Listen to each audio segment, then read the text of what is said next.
Hə, demək ki, bir dənə məsələni deyim. Bu il necə gözlənilir? Bu il də eyni şey gözlənilir ki, ibtidai icmalındakı sualını ilə verəcəklər, mətnlə verəcəklər. Siz iki ibtidai icma quruluşunu eləməlisiniz. Təs iki mətn arasında müəyyən etməlisiniz ki, mövzu nədən gedir və siz burada hansı sualın cavabını tapmalısınız, hansı dövrləri fərqləndirirsiniz. Baxaq, ilk dəfə tekmistdən istifadə etdilər və buna baxmayaraq deyir ki, əmək alətləri üstünlükdən qoruyub indirdi. İniyorum Saxlı. sanırım. Saxlayıram. Bu enolitdir. Və bu dövrdə kişilərin rolu artmağa başladı.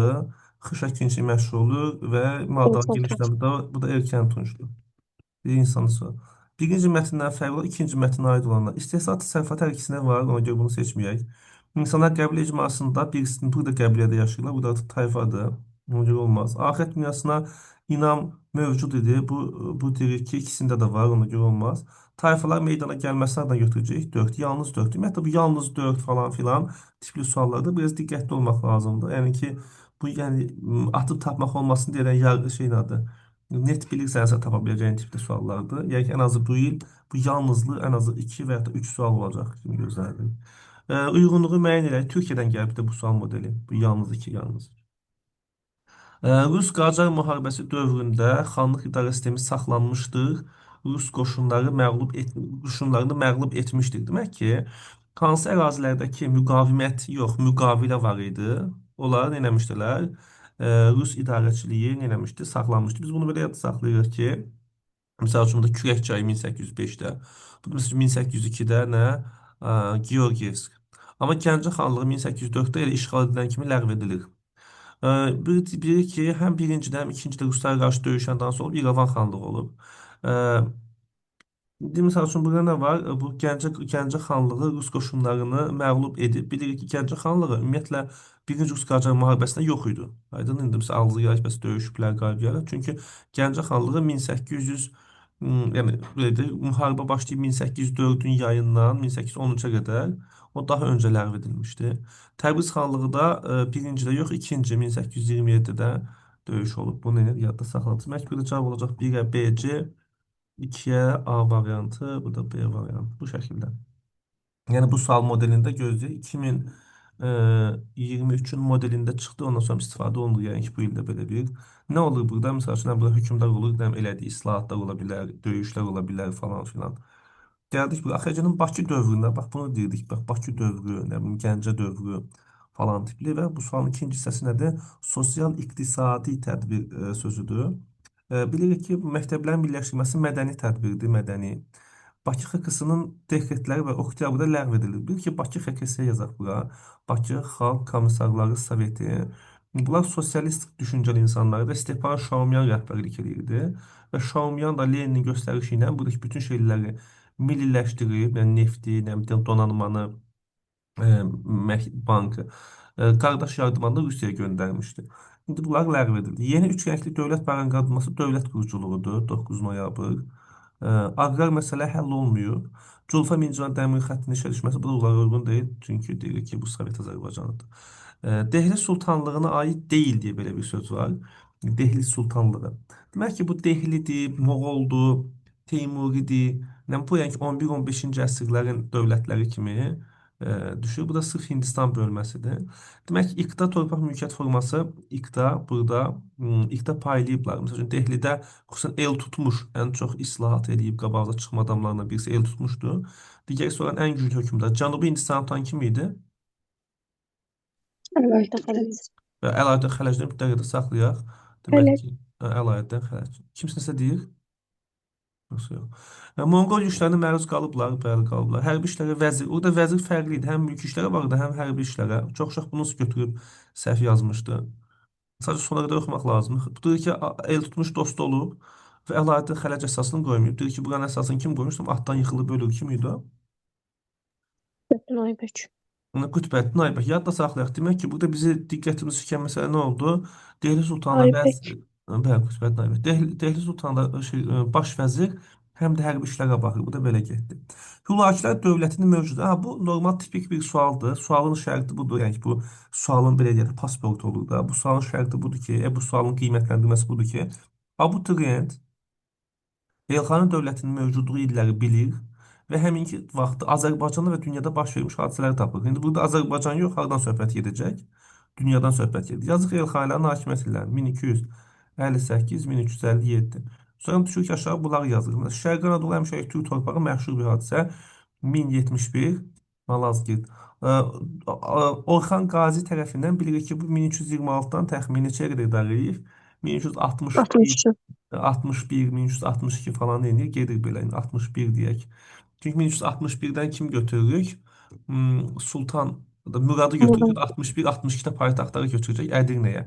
Yəni 60 deyək, o bir mübahisəlidir. Baş ştatların ilk 102. çağırması 1302, eləmi? Azinkur döyüşdə 1415. 1415. Zaten nə edirik? Bu 1400-ləri çıxanda, 1000-ləri çıxanda cavab 2-3 nə edirik burada qalır. Demək ki, bu da belə. Digər belə bir sual forması, bu asan sual hesab olunur, amma diqqətli olmaq lazımdır. Qədim Azərbaycan dövlətləri Atropatena və Albaniya. Bölmə nədir? Azərbaycan qədim dövlətlər bölməsi. Romalıların hücumuna məruz qalmaq, bəli, qalıblar. Sadəcə Romada fərqli olaraq Atropatena Romaya qalib gəlmişdi. Hansı eradan əvvəl 36 hansı döyüş idi? Biraz. Eynən belə yazacaq. Biraz. Birinci 30-cu illər və Fras bəlasın. Padşahdan sonra Ay məbədi bu Albaniyadaydı. Qavqamela döyüşündə Atropatena yoxdur. Sıralamamız belədir. Birinci deyir ki, eradan əvvəl 331 Qavqamela olur. Sonra eradan əvvəl 330-da kim ölür? 330-da hansı Əhəməni dövlətinə son qoyulur. Sonra eradan əvvəl 323-də Mak İskəndər ölür. Sonra 321-də kim ölür? Perdikki ölür. Ondan sonra dövlətimiz nə edir uşaqlar? Müstəqil olur. Yəni Qafqamela döyüşündə dövlətimiz yoxdur. Bu səhv fikir. Makedoniya İskəndər və eyni şəkildə. Elə bir də bu tərəfə nə əlavə eləməliyik? Kim hücum edir uşaqlar? Mak İskəndər. Onda bu neyək? Bu da olmaz. Roma sərkərdəsi Pompey ilə sülh saziş. Bilirik ki, həm eradan əvvəl 66-da, həm də eradan əvvəl 65-də Roma ilə eləyiblər, saziş bağlayıblar. Alan tayfaları da bura eləmiş uşaqlar? Hücum etmişdir. Bu ilə canı seçirik. 1-ə demək ki, A, 2-yə B. Bu da belə bir sual idi. Gəldik, baxaq bura. Verilmiş aid olduğu dövləti müəyyənləyin 2008-də Rusiyanın hərbi müdaxiləsinə məruz qalıb. GÜAM-ın üzvüdür. Bilirik ki, bu Gürcüstan. Gürcüstandır 300. 2008 ilə değil mi? Baxın, bu da Gürcüstan bu şəkildə uzanır da yazıyor. Biz demiş ki, o vaxt şeylər bunu belə bölmüşdülər. Səfəvilərlə şeylər. Nədir onlar da? Şərqi və qərbi olaraq öz aralarında. E, Osmanlı. Osmanlı. Osmanlılar. Bəli, əlasınız. Demək ki, bu Güran məsələsini niyə yadda saxlayaq? Gürcüstan, Ukrayna buradır, Ukrayna. Bunu niyə yadda saxlayaq? Burada məsəl üçün bu 4 arada Rumıniyadır. Məsəl üçün bir də dünya müharibəsində sual düşür. 5 Türkiyədir. Belə. Demək ki, 2008, məsəl üçün bu dəfə soruşaq 2008 əvəzinə, məsəl üçün 2022-də müharibə eləmişdi. Ukrayna. O da Ukraynadır mı 2022-də müharibə eləyən? O da Güramın özüdür. Eynən gələk baxaq buraya yazıb ki, Şah İsmailin hakimiyyət dövrünə uyğun gəlir. Yazıq Şah yazıbsa 1501, 1524. 500 becər oldum 500.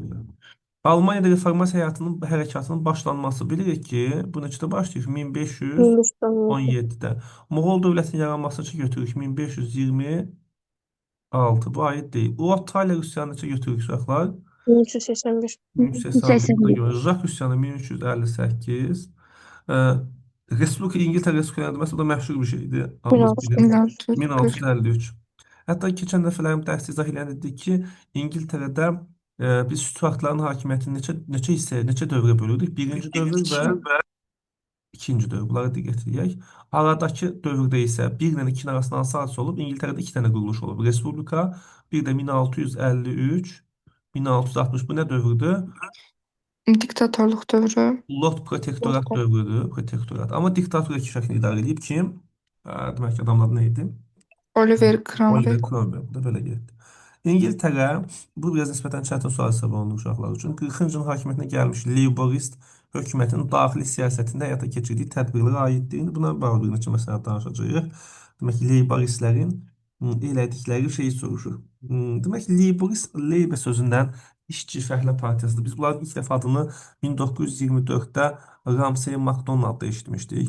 Bunlar fəhlələrin, demək ki, tələblərini irəli sürür. Əslində bunu da məsəl üçün belə bir şey deyirlər. Deyirlər ki, İngiltərədə fəhlələr sosialist fikirlər yayılmasın deyə əslində zəngin adamlar özləri bunu belə bir partiya təşkil etmişlər. Yəni özlərində indi idi uşaqlar müəqqəti nəzarətində, yəni tam sosialist fikirli partiya olmasın deyə özlərini yaratmışdılar. Alternativ belə bir fikirli bir Partiya.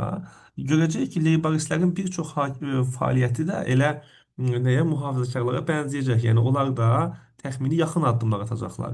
Amma ümumilikdə bir-birindən fərqləndirən cəhətlər nədir? Ümumiyyətlə leyborist fəhlələr həmişə nə işini istəyirlər? Milliləşdirmək istəyirlər. Yəni varlı da olmasın, mal-mülk hamımızın olsun. Aydındır? Bu belə. Deyək bu Şotlandiya Uels'la bağlı kimsə qrupda sual soruşmuşdu. Buradan sual düşərmi deyə Şotlandiya Uels. Bilirik ki, Şotlandiya Uels məsələsi 90-cı ildə bunların muxtariyyətləri genişləndirildi. Belə bir məsələ var idi. Sadəcə şeylə bağlı, İrlandiya ilə bağlı Ulster problemi var. Yəni bu cümlələrə baxın. Aydındır? Yəni belə şeylər bilmək faydalıdır. Bu deyir ki, deyir ki Hindistan və bəzi digər demək ki, istilayət verilməsi həm də bu bizə nəyə soruşacaqlar burada baxın. Nəyə seçə bilməzsiniz? Yəni, bizdən nəyə soruşur? Daxilini soruşuldu, değil mi? Hindistan xarici siyasətdir. Ulster problemi 60-cı illər ümumiyyətlə uyğun gəlmir. İqtisadi birliyə deyirik ki, bu 1900 neçədə qoşulmuşdu? 73-də qoşulacaq. 2020-də Məlik xanımın çox sevdiyi tarix hadisi bunu bilirmiş.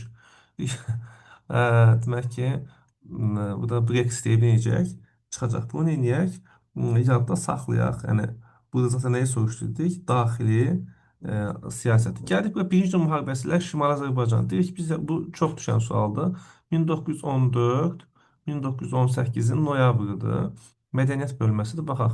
Neft Milyonlar Səltənəti filmi deyə belə bir filmimiz var. Demək, bu film Azərbaycan tarixində yəni ilk film, bədii film hesab olunur. 1916-da çəkilib. 1916. Bunu qaba yazaq 1900 neçə? 16 cavab budur. Bunu tapdıq, qoyduq cibimizə. Bu Difai Partiyası ümumiyyətlə mədəniyyətlə bağlı əlaqəli bir şey deyil, amma 1906-da yaranıb. Bunu lap yazaq qabağına. Leyli Məcnun operası 1908-dir, eləmi? Bu da müharibədən əvvəldir. İlk rus dilli gimnaziya 1865-dir. Ümumiyyətlə bu 19-cu əsrə düşür bunu, 19 yazaq. Nəşr, Maarif və Nicat cəmiyyətlərdə neçə demişdik? 1905 demişdik, eləmi? Bunlar nə üçün fəaliyyət göstərirdilər? Xeyriyyə və maarifçilik işləri görürdülər. Azərbaycanın burjuaziyanın və ziyalıların fəaliyyəti. Bu adətən düşür erkən türk bölməsilərindən bir dövlət. Bu ikisi düşür, məsəl üçün, asan hesab olunur bu sual. Hər ikisi Çindən bazı aparır. 6-cı əsrdə 588-də parçalanan hansıydı? Bu deyir ki, Birinci birinci Göytürk. Bu birinci Göytürk dövləti. əla. Divara yazmışdı ki, ancaq türk qızlarla evlənmək lazımdır. Kim idi o? İlker. Bəli, ikinci Göytürk, bəli. Ürək falan. Deyirik ki, burada il tərs yazaq bura. Qalxun dövlətin süqutu 567 iştik eləyən hansıydı? Birinci Göytürk. Erkən orta əsrlərdə yaranmaqda yaza bilərik. Ortaya yaza bilərik. Biri A, Y, B, D, yəni C variant olacaq.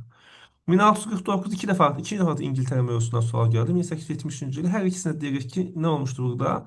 Respublika elan edilmələri etmiş ki, belə bir şey. İndi ABŞ-ın müstəqilliyini tanımaq məsələsi. İngiltərə ABŞ-ın müstəqilliyini tanıyır neçədə? 1783-də. Osmanlı ilə müharibə, yəni bunlar müharibə ediblər, amma bu tarixlərdə yox daha.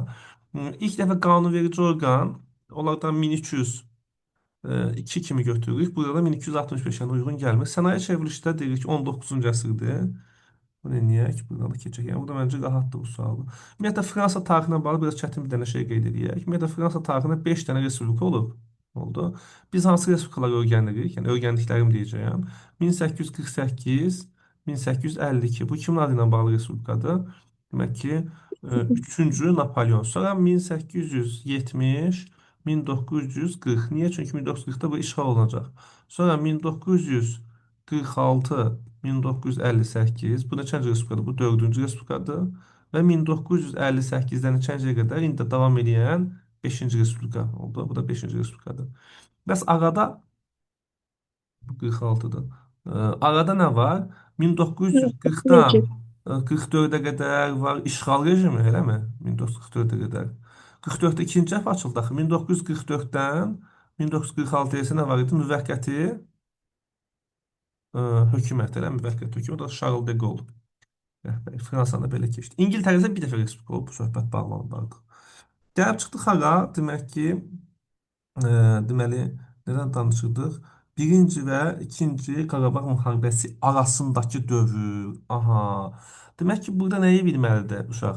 Bilməlidir ki, birinci müharibə 1994-də atəşkəs olub, ikincisi də 2020, vətən 2020-də başlayan. Bu aranı soruşur bizdən. Ümumiyyətlə, müharibə arasında, ərəfəsində, sonrasında bu tip sözlərə xüsusi diqqət edirik. Bu zaman anlayışını yoxlayır abituriyentlər. Bu Xudafərin deyir ki, oktyabrın 18-i idi. Bu vətən müharibəsinə düşür. Ona görə olmaz. Lələtəpə demişdik ki, yüksəkliyi. Eşitmişkin belə bir şey. Demişdik ki, ha, yox, sən sual səhv oxudun. Deyir ki, aradakı dövrdə baş verməyib, eləmi? Aradakı dövr, deyir, arada baş verməyib. Yəni bizə lazım deyil. Bu arada baş verməyən bir şey lazım. Yəni bizə lazımdır ya demək ki, ya birinci Qarabağa aid bir şey, ya da ikinci Qarabağa aid bir şey. Yəni ya bura aid lazımdır, səhv oxudum. Ya da bura aid bir şey lazımdır. Xudafərin körpüsü sırfa aid dedik. A variantı bu tərəfə aiddir. Lələtəpə yüksəkliyi Aprel döyüşlərini deyil. ve aprel. Onu yazacak, bunu yazacak. Bu araya aitti. Bu aradadır. Oldu. Sonra Şərur günlük bu 1918 arada, 2018 aradadır. Naxçıvanda bu aradadır, eləmi? 2018 becər bir şey yox. Bir sərgiyə salaq. Demək ki, bir daha deyirəm uşaqlar, nəyi axtarırdıq biz? Diqqətli olmayanda tapmaq olmur sualı. Biz arada olmayan, arada olmayan şey nə oldu? Budur. Çünki Vətən müharibəsində bunlara baxaq. Bu deyir ki, 2016, bu 2018. Mübariz İbrahimovdan ötürü 2010, Tovuz döyüşləri də 2020-nin nəyi? İyulu. Demək ki, bunlar hamısı nədir? Arada olan şeylərdir. Bu isə arada olmayan. Növbəti imtahanda nə sala bilər? Misal üçün arada olanları seçin falan filan. Yəni ki, bu birinci Qarabağ müharibəsidir. Bu isə ikinci Qarabağ müharibəsi. Arada baş verən hadisələr nə oldu? Xudafərin körpüsünün Azərbaycan bayrağının yüksəldilməsi. Bu sualda belə get. Onlar 18-ci əsrin sonlarında əmirlik yaratmışdılar. Son illər cənub torpaqlarına çoxlu hakimiyyət altında birləşdirərək dövlət qurulmuş. Şimalda Muğan hakimliyi də asıla salınmışdı. Bəhs edilən dövlətdən biri ki, 8-ci əsrdə əmirlik yaradan edən kimdir? Ravvadidir. Eynən bu tipli sual düşəcək. Ravvadilərdən fərqli olaraq Şirvanşahlar dövləti. Yəni, biz burada Şirvanşaha aid bir şey axtarırıq. Bilirik ki, biz Şirvanşaha birbaşa nə demirik? Türk mənşəli dövlət demirik. Ona görə bu variant getdi. Slavyanlara qarşı biz ümumiyyətlə Slavyanlara qarşı Şəddadidə eşitmişik. Dərbənddə Slavyan söhbəti eşitmişik. Səlaridə eşitmişik. Bir də Şirvanşahda eşitmişik. Ona görə nə edirik? İkini götürürük. İlk dəfə Vaydalı birləşdirən Sacidi olmaz. Dərbənd səddini də bunlar ilə təmin ediblər. Başqa kim Dərbənd səddini təmin eləmişdir? Sacilər də eləmiş. Cavab olur nə variant? Yusif Alasınız. Yusif İbn Sac. Bu çox asan sualdır. Qədim dövr, Avropa qədim dövr. Fermopil və Xeroneya deyir ki, bunlar hər ikisində Yunanların məğlub olduğu döyüş. Bir sırada və 480 burada demək ki, Leonid rəhbərlik eləyirdi. Digəsi eradan əvvəl 338 burada da demişdik Yunan şəhər dövlətləri Makedoniyaya yenirdilər, məğlub olurdular. Yəni məncə asan sualdır. Hamı indi bilər, tapa bilər. Yəni məncə tapılacaq bir sualdır. Yəni hər qəbul imtahanı ən azı bir 6-7 sual, yəni ümumi belə xəbər olan adamlar yaza biləcəyi tipdə suallar olur da, yəni müəyyən qədər anlayışı olan. 20-ci əsrin başlanğıcında Azərbaycanda neft sənayesi üçün xarakterlikdir. Yəni 20-ci əsrin əvvəllərində bu sual biraz redaktə olunmuş formasıdır.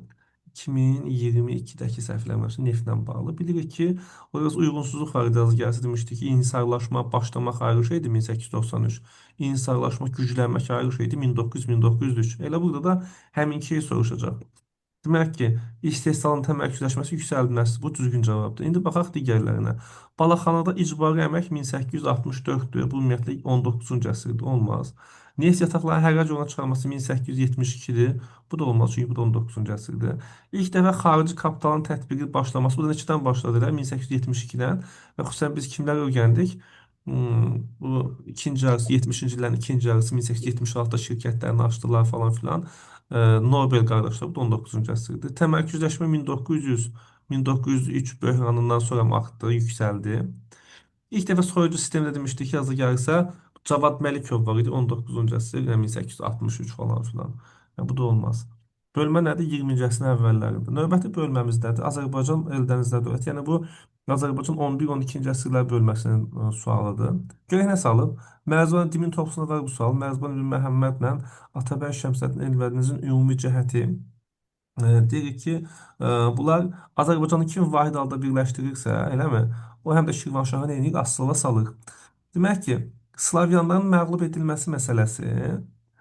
Biz yəni Eldənizdə belə bir şey eşitmirik. Bu asıla salmaq düz cavabdır. Eyni əsrdə yaşamayıblar. Səlcuqları kim görməyib? Saları görməyib. Olmaz. Paytaxtı yeni şəhərə demək ki, Əhəmən, Salarilərin bir dənə paytaxt olub. Hansı şəhər idi uşaqları? Təbii. Ərdəbil. Ərdəbil. Ümumiyyətlə, Ərdəbil üç dövlətin paytaxtı da olub. Demək ki, olub bir Hacı Salavra var. Sacilər sonra Vadidə və sonra Salaridə olub. Bu da belə getdi. Böyük Səlcuq İmperatorluğu mövcudluğu dövrü, yenə bir dövrləşmə sualı görürsünüz. Bunun üstüne yazıq neçə? 1036, 1157. Bağdad şəhərinin əsasının qoyulması 762 demişdik ki, olmaz. Böyük Atabəy tituluna vaxt uşaqlar 1100 60. Sallarlar dövlətinin süqut eləməsi 900, neçə dedik buna 81, eləmi? Didqori döyüşü 1100, neçə 21, eləmi? Axistan hakimiyyətə gəlməsi 1160. İkisi də eynidir. Cavab oldu D variantı. Bu da belə getdi. Gəldik baxaq bura. Xarici siyasətində əsas məqsəd, bu qəşəng sual, nisbətən çətin sualdır. Dünya ölkələri 17 hansı bugün keçəcəyimiz bölməyə aid bir sualdır. Bu belə bir bölmə var. Dünya ölkələri 17-18-ci əsrlərdə 16-18-yə də gedə bilir. Baxaq nədir burada? Demək ki, ikinci yarısından söhbət gedir. Bu xüsusən kimin dövrüdür? Demək ki, 1682, 1725 kim idi bu adam? Bəli. Və bunların da ki, əsas məqsədləri nədir? Demək, Qaradəniz sahillərinə çıxmaq, eləmi? Qaracaq söhbət ola bilər, çünki Qaracaqlar elə nə vaxt hakimiyyətə gələcəklər? 1796-da bu variant ümumiyyətlə uyğun gəlmir, çünki 18-ci əsrin sonudur. Qaracaqlar Sualsi yazın dəftəri isə 1796-1925-dir. Ukrayna, Belarusya, bəli, bu düzdür. Yunan layihəsi də demək ki, Yekaterinanın dövrüdür. O da 18-ci əsrin ikinci yarısına düşür yaşı. Şərq məsələsi falan. Ona görə cavab olur 1-3. Belə getdi. A qoyunu Uzun Həsənin fəaliyyətinə aid deyil. Osmanlı dövlətinin, bu da hökmdar yazılıb və bilir ki, Malatyada nə ediblər? Məğlub ediblər. Bu düz fikirdir. Təbrizin paytaxta çevrilməsi e, paytaxta çeviribdir bildiyimiz kimi. Demək ki, çevirib. Yeni sülalənin əsasının qoyulması demək, yeni sülalə əsasını qoymayıbdır. Çünki Bayanlı Ruslar əsasını qoymaq cavab budur. Əbu Səid bilir ki, bunun möhkəmləndiyi əsəbləşib gəlmişdi. Onu da yenə də Muğan ərazisində məğlub edəcək. Şərqi Gürcüstanın ili neçə yazmışdıq demişdik? 1477. Kimlə müqavilə bağlanmışdı? Bağratla müqavilə bağlamışdı. Bu da cavab oldu nə? C variant. Dövlətin əsasını qoyub, sülalənin əsasını qoymayıb. Biraz böyüdək, sonra balacadarıq. Demək ki, bu üç bucağa oxşayan yerə demişdik ki, nə? Hindistan demişdik. Hindistandır. Bu ərazidə Çindir. Demək ki, ölkələrin qədim dövrünü soruşur amma bizdən. Muharrək sualəsi deyir ki, bura Hindistana 2-yə nə yazaq? A-nı yazaq, burada 1 yazaq. Arı tayfalarının məskunlaşması, bilirik ki, Hindistanın Arı tayfaları gəlib. Qırmızı qaşlılar üsyanı Çində olub. Heroqlif yazı sistemində Çində olub. Bunların yazılarını oxuya bilməmiş hindlilərin. Tanhu da ümumiyyətlə aid variant deyil, çünki Tanhu hara aid sözüydü. Ümumiyyətlə, yəni ki, Tanhunu Yunaya, digərlərindən ümumiyyətlə bir dənə şey deyim. Burada bir dənə qeyd yazırıq. Qeyd. Çıxdaş üsulu deyirlər bunu dimdəki müəllimlər. Çıxdaş nə deməkdir? Yəni çıx, tulla getsin də atmaq deyirik biz, atmasyon. Yəni aid olmayan cavabı siləndə düzgün cavabı eləməli yerdə qalmalıdır. Yəni bu ilə mütləq yoxlamaq lazım test tapandan sonra. Okay? İndi baxaq bura yenidən qurma və aşkarlıq siyasəti. Bu kimin siyasəti demişdik? Bu siyasət demək ki, Qarbaçovun siyasətidir. Qarbaçovun siyasətidir. Gəlirik hara? Ee, Deməli, imperiyada mövcud olmuş münaqişə ocaqlarına bir dəfə son qoyulmaq, yəni belə bir şey, yəni daha da o münaqişə ocaqları nə deyib, meydana gəlibdir. Yəni, bunlar bir variantları getdi. Milli oyanış prosesini sürətləndirmək deyirik ki, bəli, müəyyən qədər eləmişdi. Əleyhimizə olsa da milli oyanış meydanları zaten insanlar necəklər insanlar çıxacaqlar. Yəni müsbət tərəfi var. İki olan variantlar düzdür. Zaten iki olan hər üçü varmış. İkini fikirləşməyə ehtiyac yoxdur. Atandan sonra görürəm ki, iki zaten okeydir. Okey cibdə. Komünist Partiyası inamı daha da möhkəmləndirir. Bir Komünist Partiyası münasibətlər insanların nə olacaq? Daha da azalacaq. Yəni 3 variant səhvdir, 3 getdi. İmperiyanın qurbana çevrilmiş xalqların müstəqillik meydana atmasına səbəb oldu. Bəli. Artıq yavaş-yavaş müstəqil olmaq istəyirlər. Durğunluq iqtisadi bütün sahələr inkişaf olmayıb da. Bu 5-dən yemək olardı rahatlıqla. Atmaq olardı. Bu şəkildə cavab olur nə? 2-4. Ümumiyyətlə uşaqlar həmişə alışmışdılar ki, Üç variantda olsun hamısı. Artıq iki variant deyə keçiblər. Nə üçün? Uşaqları çaşdırmaq üçün. Yəni məcbur deyil ki, üçü də düz olsun. Aydındır? Ona görə biraz necə diqqət tələb eləyir. Bir Müəllim, dənə o qeyd dediyiniz hissədə mən eşitmədim səsinizi. Ola hansı bilər desə. nəyi? Qeyd dediniz çıxdaş üsulunu. Çıxış üsulu budur ki, yəni məsələn testi tapandan sonra mütləq o olmayan variant var. Onu variantlardan silib baxın görün düzmü tapırsınız da. Aydındır. Məsəl üçün burada deyir Y 100% aid deyil, düzdürmü? Y variantı 100% aid deyilsə, yeni bu variantların hamısından çıxıb baxmaq lazımdır ki, görək düz tapmısınızmı? Yəni tapdığınız variant düzgünmü? Aydındır. Çıxış üsulu ilə bu qeydi. İkincisi, ta heç bilmədiyin sualdırsa, ta ki atmaq istəyirsinizsə, adətən belə bir şey var. Bu həmişə yoxdur. Çox vaxt işə yaramır, yaramaya bilər. Adətən məsələn çox var, eyni şey hansı variantdan çoxsa o çox vaxt düzgün olur ki, insanı eləməyə çalışdırıblar, çalışıb ikisini veriblər aldatmağa. Yəni, heç bilməyəndə belə şeylərə baxın. Yəni bu iki dəfə niyə verilir? Adi bir şey nəsil eləmək üçün, çaşdırmaq üçün. Amma çıxdaş üsulu həmişə işləyir. Bu həmişə işləmir. Bu əvvəlki illərdə işləyirdi, indi çox işləmir. Aydındır. Bu necə? Bu da belə getdi. Xronoloji ardıcıllıq, Babillər hərəkatı iki nəfərlərim danışmışdıq. Demişdik, Babil hərəkatının xüsusiyyəti nə idi? Necə bir hərəkat demişdik biz buna? Antifeodal. Antifeodal. Antifeodal. Bunu antifeodal yazdıq. Bunu yazdıq bura. Antifeodal. Sonra bu başlaması deyil 1848. Dərbənd quberniyasının yaradılmasıdır ki 1846. Xəzər vilayətinin təşkil edilməsi deyə belə bir anlayış var. Xəzər vilayəti deyirik ki, deməli 1840-cı ildə iki dənə yazım İmeretiya ilə bu yaradılmışdı. Alban katolikosda 36. 1836-da.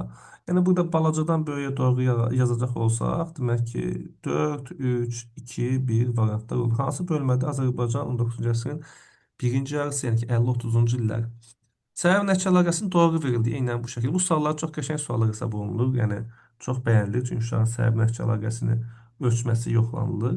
Baxaq, Mosul əmiri ələ keçirdi, ikinci xaç döyüşü başladı. Bu düz fikirdir. Bunu okey götürdük. Normandiya hersoqu İngiltərənin işğal eləməsi alqızı, ümumiyyətlə zaman uyğunluğu yoxdur da. Bu 1485-dir. Bu da 1066, yəni bu qədər əlaqəsizlik olmaz da, çox asan bir sualdır. Üsyanın yatırılması yoxsullara qarşı qanunda yumşaldıldı. Bilirik ki, bu qanunlar nisbətən yenəcəkdir. Demək ki, yumşaldılacaqdır. Yəni bu Ula Taylerdə, Jak üsyanında var bu cümlə. Saladin Əyyubi Latın imperiyası deyil. Saladin Əyyubi 1187 nəyə son qoymuşdu? Qüdsü kralı. Bu da 1261-də son qoyulub. Yüzlük müharibənin başlanması feodallar qalxan pulu. Yüzlük müharibə başlayıb 1337-də.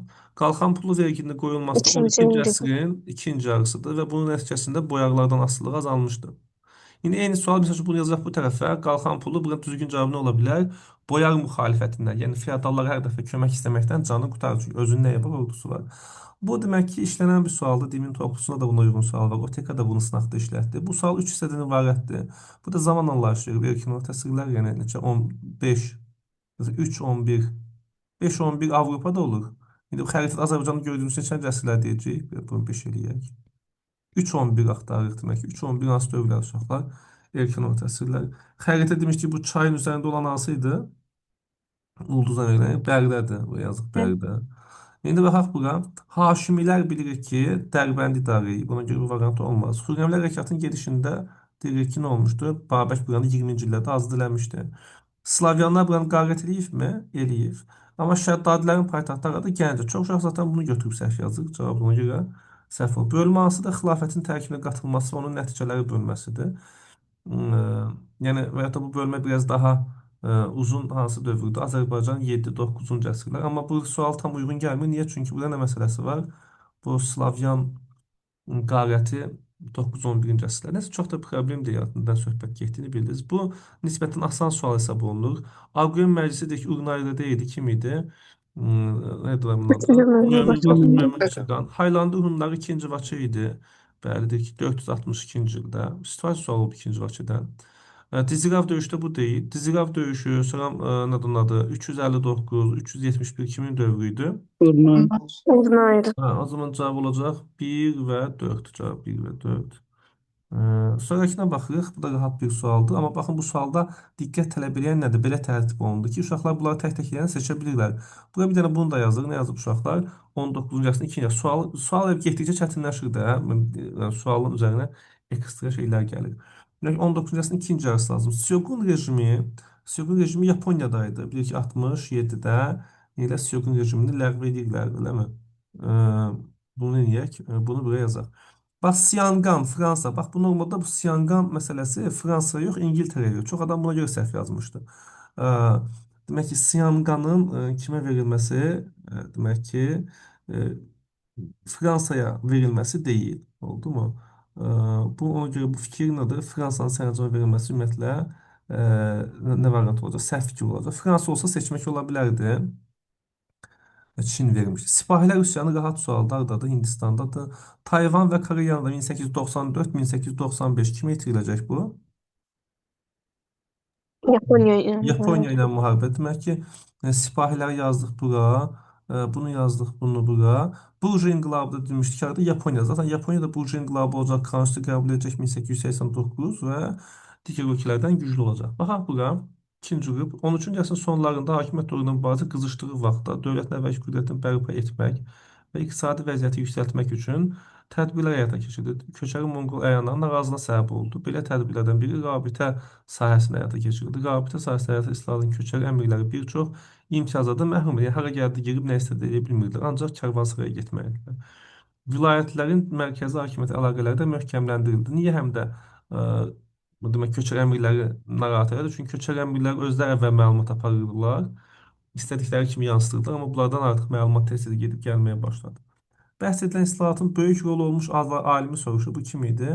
Demək ki, Fəzullah Rəşdədi. Fəzullah Rəşdədi ilə bağlı bir dənə də biz 14-cü əsrə aid nə bilirik? Məşhur mədəniyyət sahəsində Rəbi, Rəşidi nəyin açdırıb? Mədrəsəsini açdırıb, bunu bilək.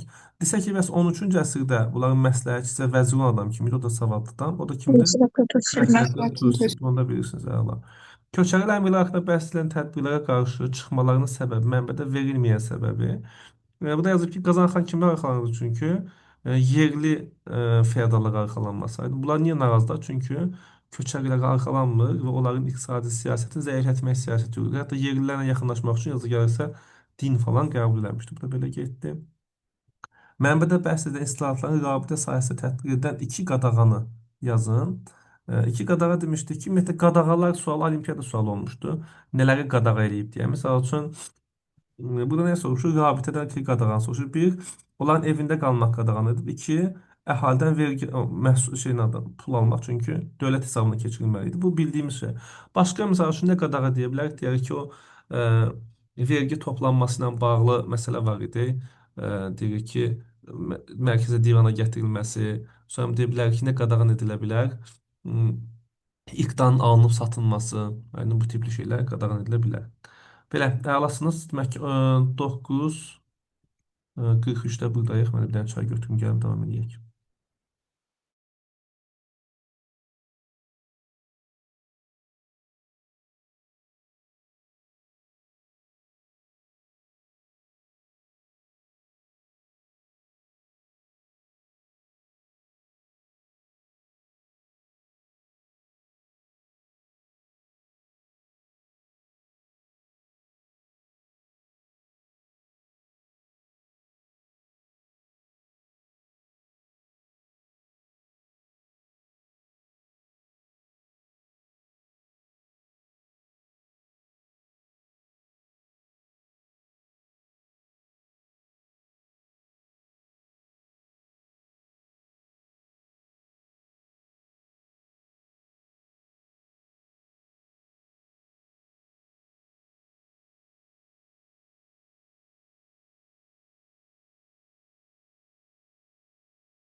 İşte, 10 sinifdən nəyə baxacaqlıq, nəyə baxacaqlıq? Olmuş.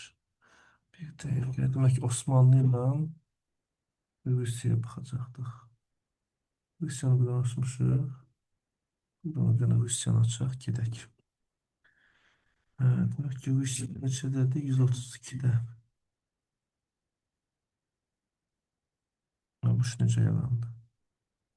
Rusiya. Belə-belə işlər uşaqlar. Demək ki, binanın neçəsi? 2. Ayın 10'u kim gedir imtihana? Var deyək ki, ayın 10 imtihana gedənlər. Əslində, Tamam gedir. işte bu. Ayın 10'undakı imtihan. Ben de yedirəm. Əla, işte bu. Ayın 10'undakı imtahan uğurlar hər birinizə. Yəni, yaxşıdır imtahan həyəcanını öncədən görmək, sual formalarını falan.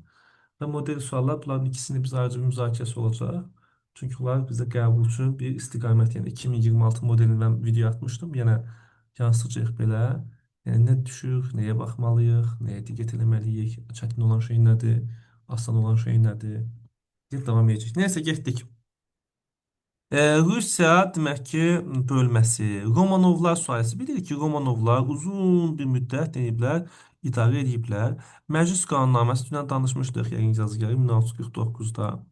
Birinci Pyotr demişdi ki, Rusiyanın 50 ilə Avropanı 500-lik yerə aparan adamdır. Şimal müharibəsi Rusiya özünü, yəni belə deyək də, Pyotrun özünü imperator elədiyi məsələ. Yekaterina başın bəlası Osmanlının və yassı müqaviləsi. Rusiyada dəqiq siyasi dağınıqlıq dövrü. Bu tipli suallar demək ki, düşə bilir. Nə kimi düşə bilir? Məsəl üçün, dağınıqlıq dövrü falan filan tipli suallar düşə bilir. Demək ki, daxili çəkişmələr, bu, ölkənin vəziyyətini pisləşdirmişdi. Və deyir ki, bu da Romanovların hakimiyyəti, demək ki, hakimiyyətə gəldi. Bizə lazım olan bəzi sözlər var. Bunlardan birisi əmtər demiş, satış məqsədilə istehsal olunan məhsul. Manufaktura, əl əməyinə əsaslanan və kapitalist müəssisəsi, əmək bölgüsü, əmək bölgüsü əsaslanır və burada muzd var. Muzd nədir? Pullu, yəni daha çox işlə, daha çox qazan. Manufakturaların yaranması 17-ci yüzilin ikinci yarısı kimi götürülür. Bizdə də Xanabad manufakturası var idi, 19-cu əsrin birinci yarısı. Bu yeni yadda saxlayaq. Deyir ki, sənətkarlıq artıq satmaq üçün məhsul istehsal edir. Yəni, nə deməkdir? Əvvəl ki, ancaq sifarişə görə məhsul istehsal edirdilər. Artıq indi özləri satmaqda maraqlıdırlar. Və təhkimçilik də ümumiyyətlə təhkimçilik inkişafa mane olan bir şeydir. Niyə? Çünki kənddə çıxa bilmir, gedə bilmir, ancaq təsərrüfatda qalmalıdır falan filan. Bu da ümumi cümlələrdir. Deyir ki, artıq şəhərlərdə iqtisadiyyatın inkişafı üçün müəyyən bir şeyimlər, müəyyən toxumlar yaranmışdır. Bu da ümumiyyətlə bu cümlələr uşaqlar çox vaxt sürətli keçir. Boş ver, onsuz ki il yoxdur deyib keçirlər. Elə il olmayan yerdən səbəb nəticə sual düşəndə vay, neyniyək deyə qalırıq. Oldu. Və buradan da ümumiyyətlə hazırlıq vaxtında çox sual soruşmaq çətin olur uşaqlara. Ona görə gərək buranın məğzini, buradakı doğru fikirləri, yanlış fikirləri başa düşək. Deməli, hardakı əkinçilik az idi, orada sənətkarlıq var. Yazıqlar biz Amerikada dedik ki, Amerikanın şimalında əkinə yaranmadığı üçün orada daha çox muzlu əmək tətbiq olunurdu. Sənaye inkişaf edirdi, nə bilim nə. Məsəl üçün belə deyim şeylər, sənətkarlıq. Cənubda isə plantasiyalar var. Yəni təxmini eyni şeydir. Hardakı əkinçilik zəifdirsə, orada digər sahələr inkişaf edir. Ya da belə bir dənə dünya görüşü edeyim. Hansı ölkələrin ki təbii sərvətləri var, o ölkələr tənbəl olurlar. Məsəl üçün Azərbaycan kimi dünyaya nəsə bir məhsul çıxarıb, hansı ölkələrin təbii sərvətləri yoxdur, olar da elmzad daha yaxşı inkişaf edə bilir. Məsələn, Yaponiyanı zaten misal verirlər. Gəldik bura, nə bilim, istehsal istifadə eləmək, istehsal silah üçün manufakturalar falan inirdi, yaradılırdı. Bu hissə belə getdi. Burada digər biləcəyimiz söhbətlər proteksionist siyasət. Proteksionizm məsələsi demək ki, protect sözündən daxili bazarı qorumaq idi. Bu nə deməkdir? Yəni Rusiya istəyir ki, özünün bazarı inkişaf eləsin, öz bazarı iqtisadiyyatı inkişaf eləsin. Biz bunu 16-cı əsrdə eşitmişdik, 4-cü İvanda oldu. Yəni eyni məsələ nə vaxt davam edir? 17-ci əsrdə davam edir. Məsəl üçün gömrük qanunu verilməsi. Qanuna görə demək ki, xarici tacirlərə yüksək rüsumların qoyulması. Yeni ticarət nizamnaməsi. Bu məsələn Anayasayevdə bu ildə verilir 1667 tipində. Gəldik indi siyasi vəziyyət. İqtisadi vəziyyət bu. Siyasi vəziyyət necədir görəsən? Deyir ki, kapitalist münasibətlər inkişaf eləsə də, bu da feodal qaydalar daha da güclü və möhkəm qalmaqda idi. Çar qeyri-məhdud şəkildə nə edir? İdarə eləyir. Zemstvo diye belə bir şey var. Zem yəni torpaq, yəni yer, mütləq etni əsas dayağı. O demək ki, yerlərdə hakimiyyəti idarə etməsinə məşğul, amma birbaşa heç bir şey qərar verə bilmir. Hər şey çarın istəyinə uyğundur. Təhkimçilik güclənməsi, vergilərin artması həmişə nəyə səbəb olar? Demişdik ki, üsyanlara. Daha sonra bu üsyanların baş verməsi, yəni kəndlərin qaçıb getmək istəməsi, Rusiyada belə bir addım atıldı. 1649 Məclis qanunnaməsi verildi və dedilər ki, artıq kəndlilər həmişə necədirlər, təhkimlidirlər. Əvvəl belə bir şeylər var idi. Məsəl üçün müəyyən günlər təyin edilmişdi. Həmin günlərdə kəndli çıxıb gedə bilərdi, ağasını dəyişə bilərdi, amma indi onların yanında təhkimçiliklə bu məsələ ləğv edildi. Möhkəmləndirildi və artıq qəti torpağa məhkum oldu. Ta nə vaxta qədər? 1861-ə qədər. Demək ki, zadəganlar da torpaqları irsən keçməyə başladı. Bu ümumiyyətlə Rusiyada nələrə səbəb oldu deyə bilər, sual düşə bilər. Demək ki, təhkimçilik asılılığı möhkəmləndi. Demək ki, bu hüquqi şəklə salındı və əhalinin demək ki, nə demək üçün idi? Demək ki, zadəganlara, feodalizm qaydalarına baş qaldırmasının qarşısını almaq idi. Bəs edə biləcəklərmi? Təbii ki, xeyr, yenə də baş qaldıranlar var idi. Yine digər ikinci arasında bayaq qəbul sualı idi. Dedik ki, Rusiya 17-ci əsrin ikinci arasında xarici siyasət. Demək nədən danışdıq? Burada iqtisadi siyasətdən danışdıq, eləmi? İqtisadi vəziyyət. Burada danışdıq siyasi vəziyyətdən. İndi xarici siyasətini danışırıq. Demək ki, deyir ki, bir hədəfi nə idi? Ukrayna, Belarusiyanı tutmaq. İkinci hədəf hansı tutmaq idi? Qara dənizi tutmaq idi. Demək ki, üçüncüsü isə hansı idi? Baltik dənizi. Demək ki, bu Rusiyanın hədəfləridir. Oldu. Ukrayna Belarus uğrunda döyüşəcək ölkə hansıdır? Reç Pospolita. Reç Pospolita haradır bəs? Deyirik ki, Litva ilə Polşanın birləşdiyi dövlət idi. Bunun axırında 2-ci Yekaterina başına daş salacaq. Oldu. Demək ki, bunlar nə edir? Sərhəd bölgələri qaçırdılar, Qazax dəstələrinə çevrildilər və bunların azadlıq mübarizəsi var idi. Və belə vəziyyətdə Rusiya məharətlə istifadə edirdi. Bu nə deməkdir? Necə məharətlə istifadə edirdi? Çünki bunlar qulluq dəstələri kimi idi və onlar nə edirdilər? Digər bölgələrdən də qaçanlar, yəni həmin əraziləri işğal edən Rusiya onların arxasına düşüb nə edə bilirdi? Həmin ərazilərə gedib girə bilirdi. Bu bizim kimdir? Bogdan Xmelnitskidir. Deyir ki, Bogdan Xmelnitski nə yüksək təhsil almışdı, atası ilə birlikdə iştirak eləmişdi. Nə bilim, dini amil önə çəkilirdi. Polyaklar katolik idi, yerli əhalisi pravoslav, onlar arasında mübarizə gedir. Demək ki, bunlardan necə istifadə edirlər? Deyir ki, 1654-də bir müharibə olub, 1667-də isə Rusiya qələbə çalıb. Demək ki, 1667-də bir müqavilə imzalanıb. İki dənə müqavilə işləyəcək. Bir müqavilə bir müqavilə demək nə ilə bağlıdır? Demək Ukraynanın nə etməsindən əldən getməsinə. Bir də mən bağışlayayım bir dəqiqə.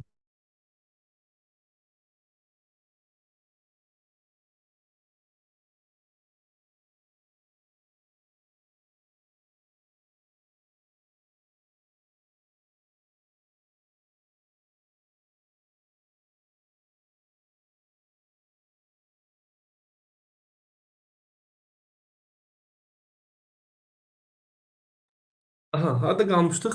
Demək ki, 1667. Biraz bunları niyə xırda-xırda izah edirəm? Çətin sual gəlsə yaza bilərsiniz deyə. Belə uşaqlarına çətinlik çəkdiyi yerlər. Burada ümumiyyətlə hazırlıq vaxtında belə normal sual vermək biraz çətin olur uşaqlara, çünki biraz qarışıqdır. Bu belə. Deyirik ki, Kiyevə daxil olmaqla sol sahil Ukraynanı nə etdilər? Rusiya aldı. Daha sonra bir başqa bir məsələ nə idi? Osmanlı ilə də Osmanlı ilə də müharibə aparırlar. Osmanlı bu yerləri geri ala bilmir, yəni Rusiyadan. Okay? Rusiyanın əlində qalır. Niyə bəs Osmanlı buraları almaq istəyirdi Rusiyadan? Çünki yanında növbəti bir dövlət yaranmasını istəmirdi. Daha sonra bəs Qara dəniz, Baltik dənizi ümumiyyətlə çıxa bilməyib. Bir məsələ var idi. Osmanlı güclənir. Baxın, Osmanlıya aid məsələ Rusiya bölməsinə verilib. Və Viyanaya növbəti yürüş edilir. Yazıq yarısı dünən danışdıq ki, 1529-da Viyanaya hücumun nəticəsində olmuş uşaqlar. Uğursuz olmuşdu. Uğursuz olmuşdu. İndi növbəti bir uğur artıq Roma papası narahat oldu. Çünki Osmanlı burada qalib gəlsəydi Avropa ölkələri üçün çox pis olardı. Ona görə demək ki, anti-türk cəbhəsi məsələsi var. Yəni kim papanın şeyi ilə nə yaranacaq? Osmanlıya qarşı bir nə cəbhə. Ona görə də Respublika ilə Rusiya yaxınlaşacaq və Rusiya da daxil olacaq. İndi gələk nədir bu? 1684 müqəddəs nə idi bunun adı?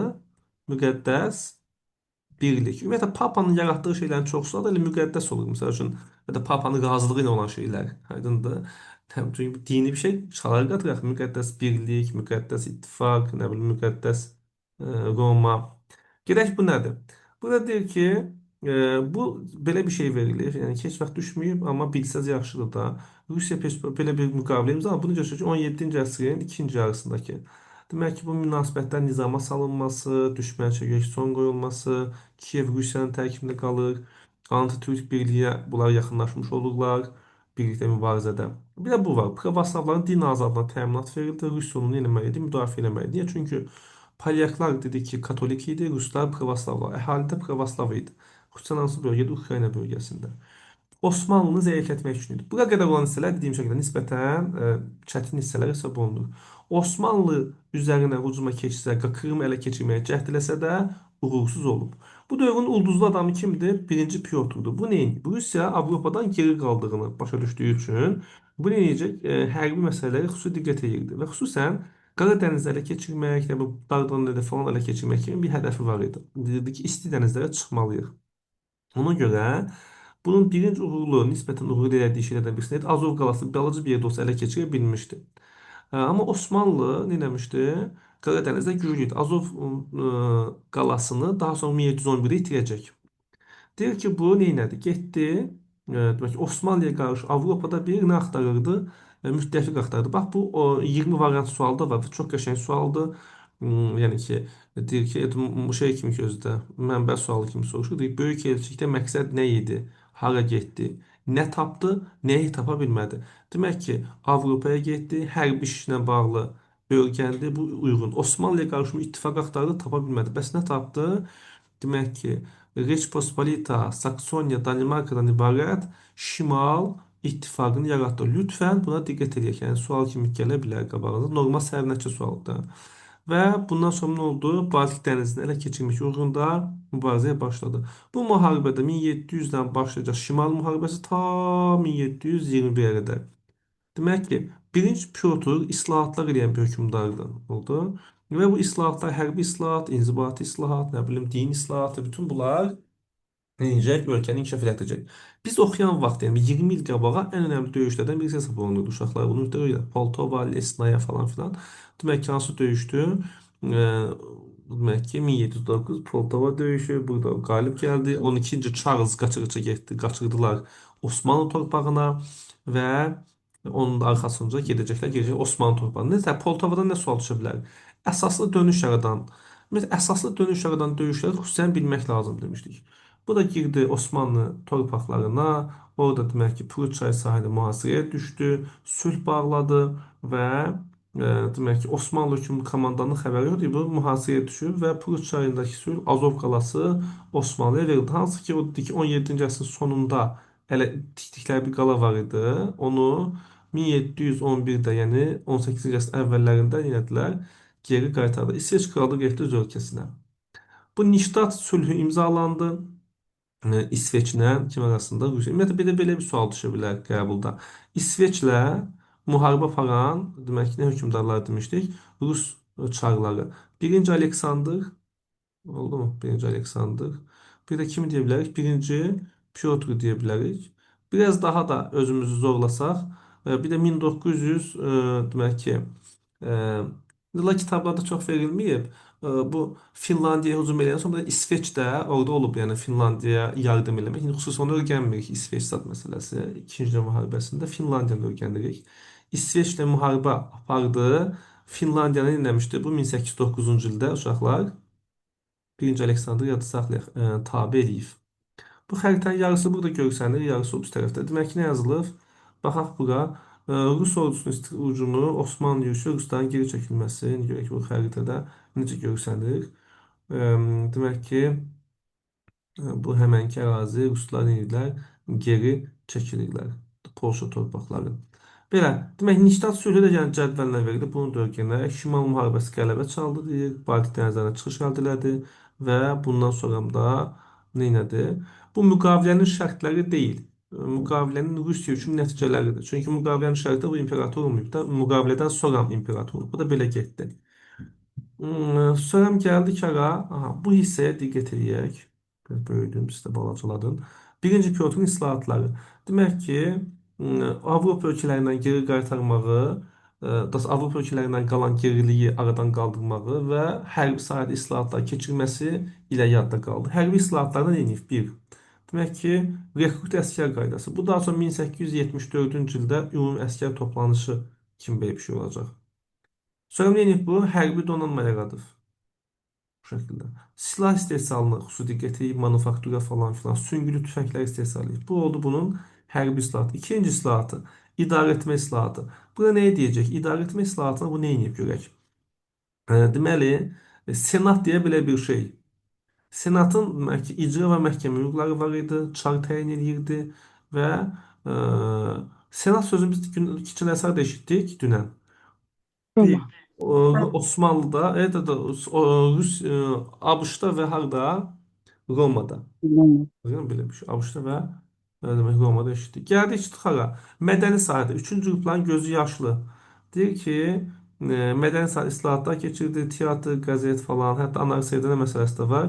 Riyaziyyatı bilməyənlər evlənə bilməsin falan filan. Demək ki, əlifba islahatını keçirmək, elmlər xidmətini yaratmaq bunun mədəni islahatlarıdır.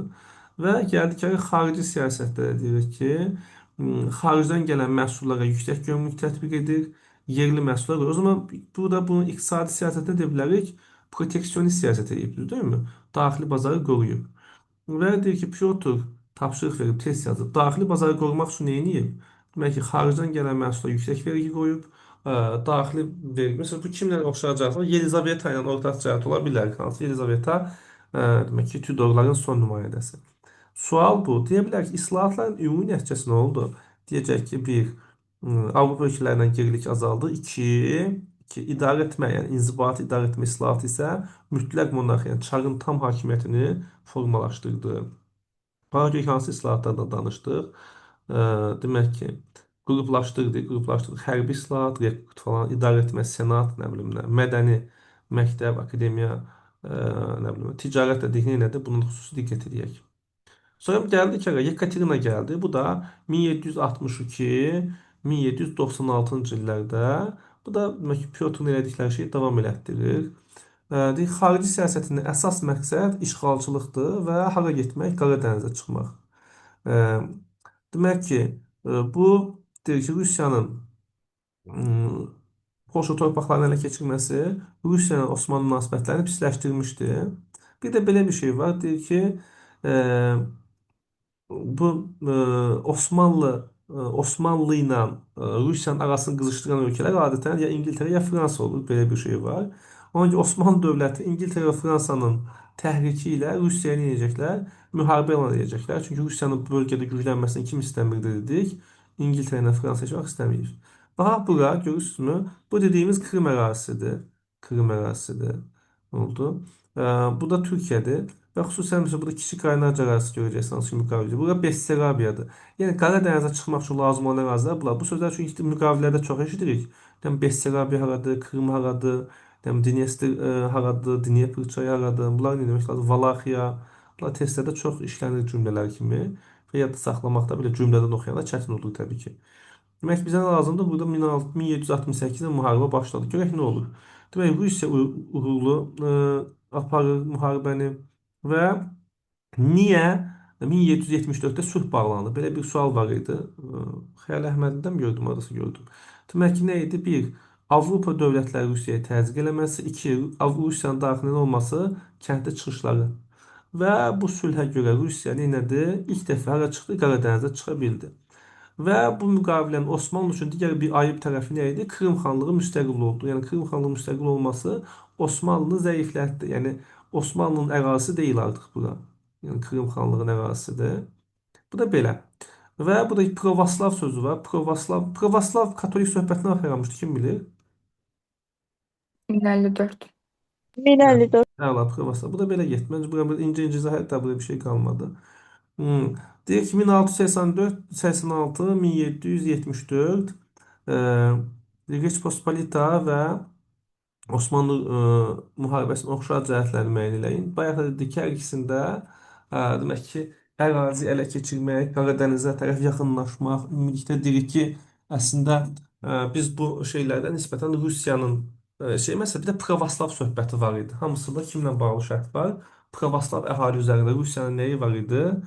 Demək ki, nəzarət məsələsi. Buna xüsusi diqqət edək. Yəni dini məsələdən neynirlər?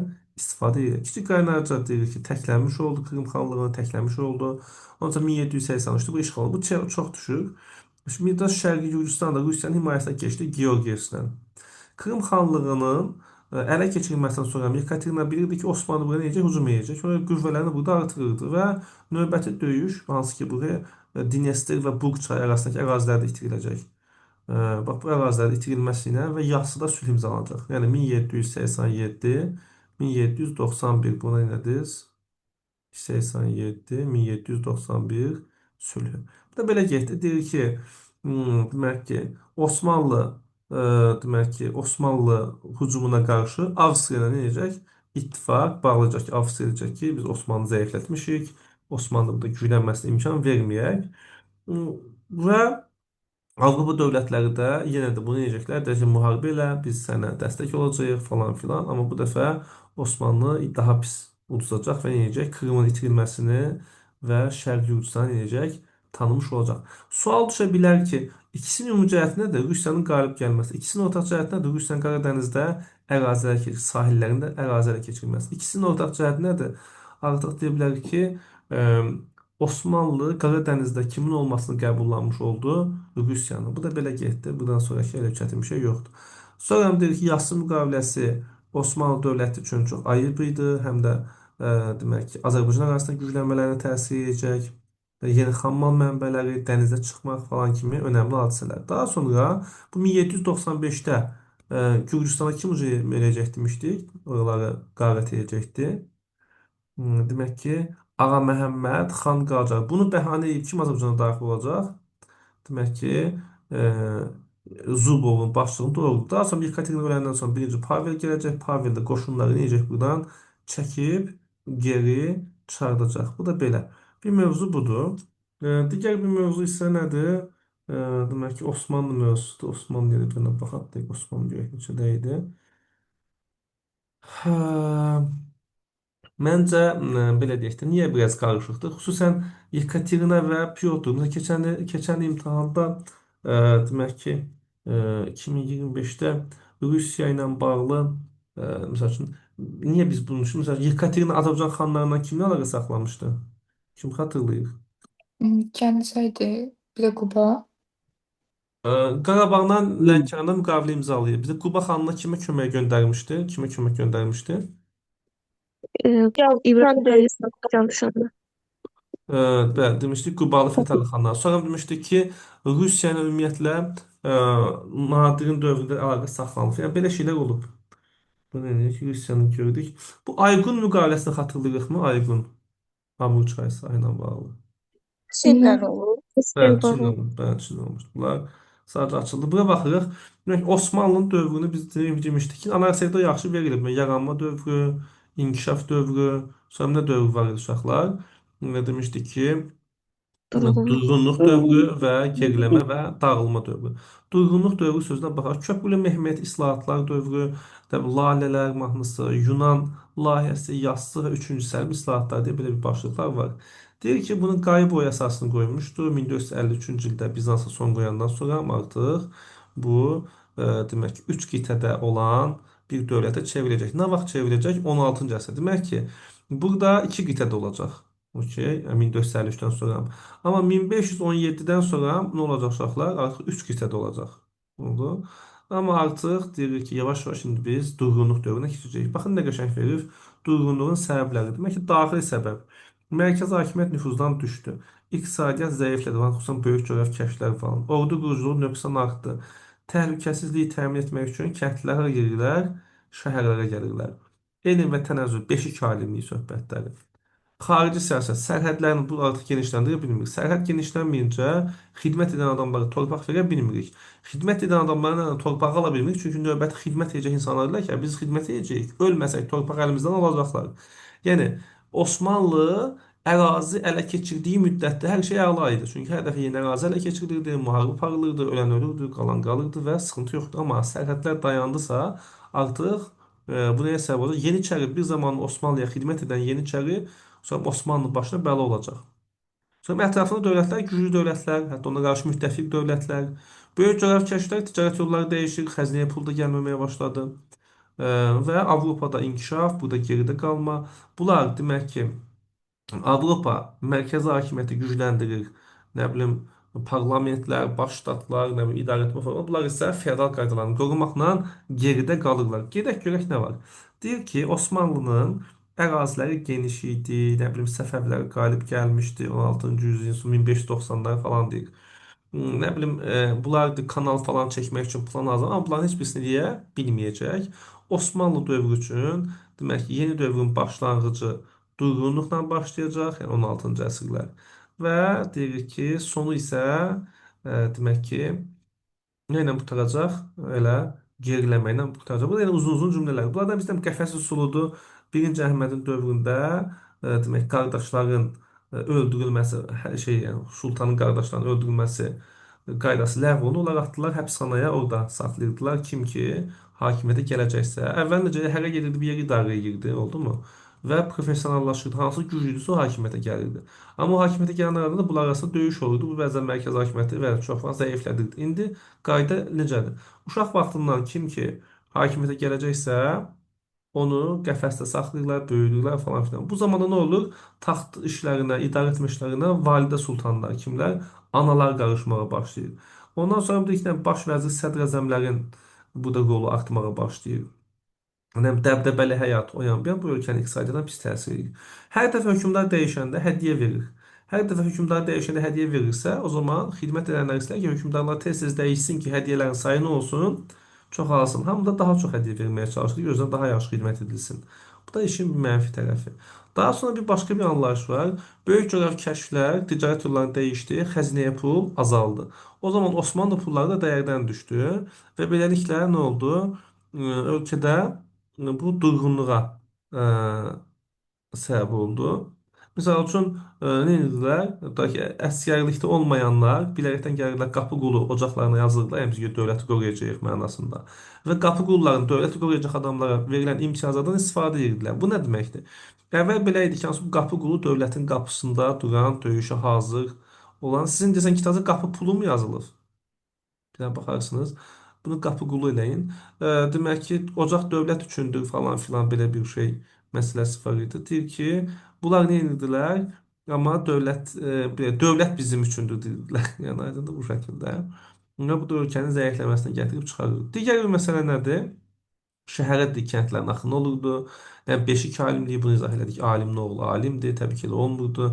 Və ümumilikdə demək ki, bunun qonşuları bununla ərazi istəyir, hamıya qarşı eyni anda döyüşmək çətindir. Bütün bunlar ölkəni zəiflədən amillərdir.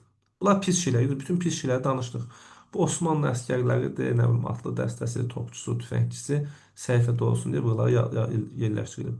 Bu adamımız kimdir? Köprülü Mehmet Paşa. Hökmdar da bu şəxsiyyətlər papaqlarına görə də fərqlənirdilər. Məsəl üçün aydındır. Vəzifələrinə görə, papaqların quruluşuna ya da qəbirlərin üzərinə belə geçsəz, məsələn Türkiyədə o qəbrin baş hissəsində taxtığı papağın forması olur ki, biləsən ki, adamın vəzifəsi nədir? Aydındır, qəbrin üstündə, burada yatır qəbirdə. Bu ölən adam daha önce danışıq axırımızca olacaq bilmirəm. Deyirik ki 17-ci əsrin ikinci yarısında Köprülü Mehmet islahatlar keçirdi. Aha, bu islahatların mənfi tərəfi o idi ki, bu feodal qaydalardan çıxmayan islahatlar idi. Bu elə bir ki, problemin əsasını yox, üzlə o görünən məsələləri həll etməyə çalışır. Məsələn, alimlər arasında münaqişə var idi, onu azaltdı. Kəsrlər büdcəsindəki iqtisadi məsələni həll elədi. Nizam-intizam yaratdı. Üsyanlar, nizam-intizam yaratdı. Üsyanları yatırdı. Venesiyalıları məğlub elədi. Amma deyirik ki, ümumilikdə bütün problemləri həll edə bilmədi. Sonra gəldi oğlu Fazıl Əhməd Paşa. Göz atasından sonra oğlu gəlir. Bu qayda şərq ölkələrində çox genişdir. Və bu Avstriya üzərində qalib gəlib. Bu Krit adası. Krit adasını tutmaq demək kimin dövründə olacaq? Demək ki, Fazil Əhməd Paşanın dövrü. Daha sonra bunların demək ki, əsas döyüşdükləri digər bir məsələ nə idi? Reç Pospolita. Sual düşə bilər ki, bu Reç Pospolita demək ki, məsələsi xüsusən hansı ərazi ilə bağlı idi? Ukrayna məsələsi. Kazaklar var idi. Kazak dəstələri qaçırdılar, üsyanlar onlardan Rusiya istifadə edir. Burada Respospolitanın nə olduğu verilib. Hansı ərazi? Buralar getdi. Bizə lazım olan hissə budur. 1684-də Osmanlıya qarşı nə yaradıldı dedik bayaq? Müqəddəs birlik. Sonra 1686 kim qoşuldu bura? 2 il sonra yazıb. Rusiya. Azərbaycandan kimə demişlər? Sən də qoşuldu ki, mən qardaşlarımla zəng Süleyman. Süleyman Şah bunu keçən dərs keçdik, eləmi? Çünki istər şərqdən onu müharibəyə qaçmaq üçün. Və eyni anda bir çox cəbhədə döyüşmək artıq bunlar üçün çox çətin idi. Və buna görə də 1699-da Karlovitsa əvvəl verilirdi və geriləmə dövrü. Tapşırıq verib, deyir ki, xarici siyasətinə aid 17-ci əsrin ikinci yarısına aid şeylərin. Ne deyə bilərik? Məsəl üçün, müqəddəs ittifaq, nə bilim, 1683 Avstriyaya hücum etmək, nə bilim, müqəddəs birliyə qarşı döyüşmək, bu kimi məsələləri deyə bilərsiniz, göstərə bilərsiniz. Tutulan ərazilər, itirilən ərazilər deyə bilərik, tapşırıq verilir. Bu təbii ki, bu xəritədən tapıb biz görə bilirik. Məsəl üçün, bu Dalmasiya ərazisi getdi, nə bilim, Transilvaniya, məsəl üçün, bu ərazilər, Macarıstan əraziləri itirildi. Bunlar hamısı burada xəritədə verilib. İnşallah belə bir sual qabağımıza çıxmaz. Məsəl üçün, Podolya və Breslava, burada ərazilər kimi hara verilir? Məsələn, Polşaya verilən ərazilər bu rəngdə verilir, nə bilim, Osmanlıda qalan, Avstriyaya verilən ərazilər, Macaristan, dedik ki, Transilvaniya, Venesiya və hansı Dalmasiya ərazisi də oralara verildi. Nə bilim, sonra hansıdır? Bu rəng Moreya, yəni bu adalar getdi, bu ərazilər getdi. İndi bizə lazım olan digər bir hissəyə də gələk, buranı da biraz baxaq. Osmanlı geriləmə dövründə bəs nə baş verir? Osmanlı geriləmə dövründə, yəni biz 3-cü Əhməddən danışırıq. 3-cü Əhməd bəzi addımlar atmağa başladı və xüsusən hansı hadisə ilə yadda qaldı bu? Pyotr'u məğlub eləməklə. Hansı? 1711 Prut yürüşü. Və deyir ki, bu Rus elçilər gəldilər, barışıq imzaladılar. Demək ki, Pyotr demək ki, mühasirədən çıxmış oldu. Əslində deyir ki, Pyotr'u eləyə bilərdilər, tam məğlub da eləyə bilərdilər, amma eləmədilər. O olsaydı bu olardı, bu olsaydı o nağıl söhbətlərdən olmadı qısaca. Bunları da gördük. Gəldik çıxdıq hara? Osmanlı İmperiyasının əraziləri itirdi. Yəni ki, Avropada geniş ərazilər itirdisə nə deyəcəksiniz? 1699 və da ki, müqəddəs birliklə aparılan müharibənin nəticəsində.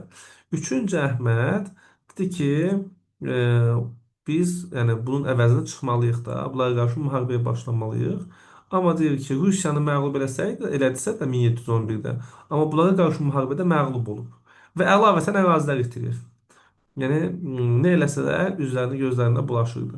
Amma bizim 3-cü Əhmədlə bağlı Azərbaycanda nə məsələsi var? Məsələn, 1719-da kimlə danışıq aparmış demişdik? 1719, 1722 kimi dəstəkləyəcəkdi? Hacı Davudu dünən danışdıq. Sonra 1700 demək ki 24 hansı müqavilə imzalanacaqdı Ruslarla, Rus Osmanlı? Hansı? Gecikmə. İstanbul sülhü aydındır. Bax bunlar müsbət şeylərdir, yəni Osmanlı adına. Demək ki, Osmanlı demək ki, Avropanı öyrənmək istəyir. Çünki belə düşünürlər də bu Rusiya necə qabağa getdi? Avropadan nəsə öyrənir. O zaman ya Allah biz də gedirik. Aydındır? Ora nümayəndə heyətləri yenədir, göndərildi falan filan. Və İbrahim Paşa islahatlara başladı. 1718-1730-da dövr oldu bu. Dünya verilməyə maraq artdı, nə bilim xəritə çəkildi, nə bilim çiçək xəstəlik peyvənd edildi falan filan. Deyirik ki, burada İbrahim Paşanın islahatlar dönəmi adlanacaq nə? Lalələr dövrü, lalə dövrü adlanacaq. Amma burada bir dənə cümlə yadda saxlayın. Bunların diqqət eləmədiyi sahə nə olacaq? Hərbi sahə.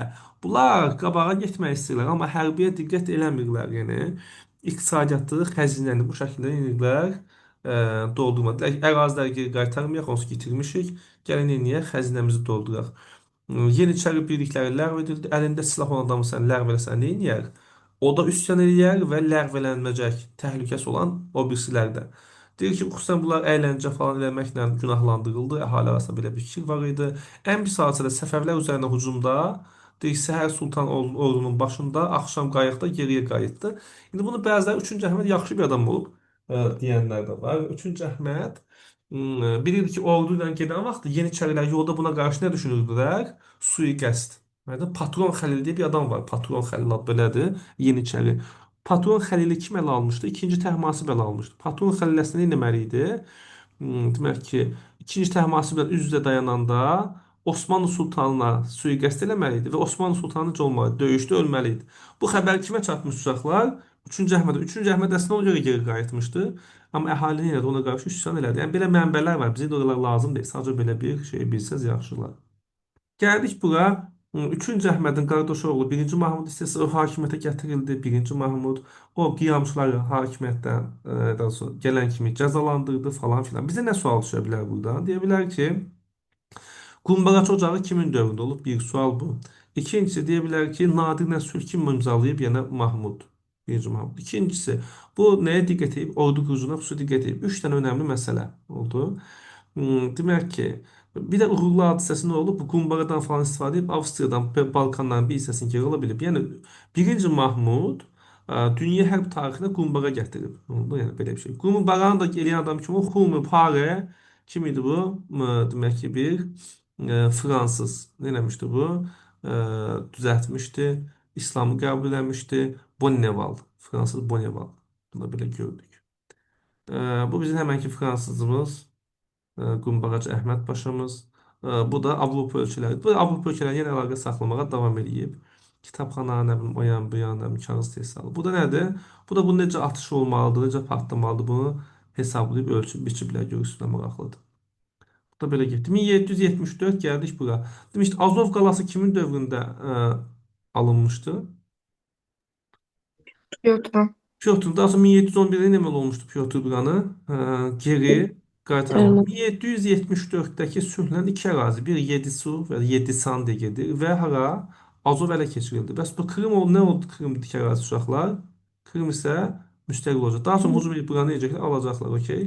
Buranı niyə yadda saxlayaq? Bu da belə getdi.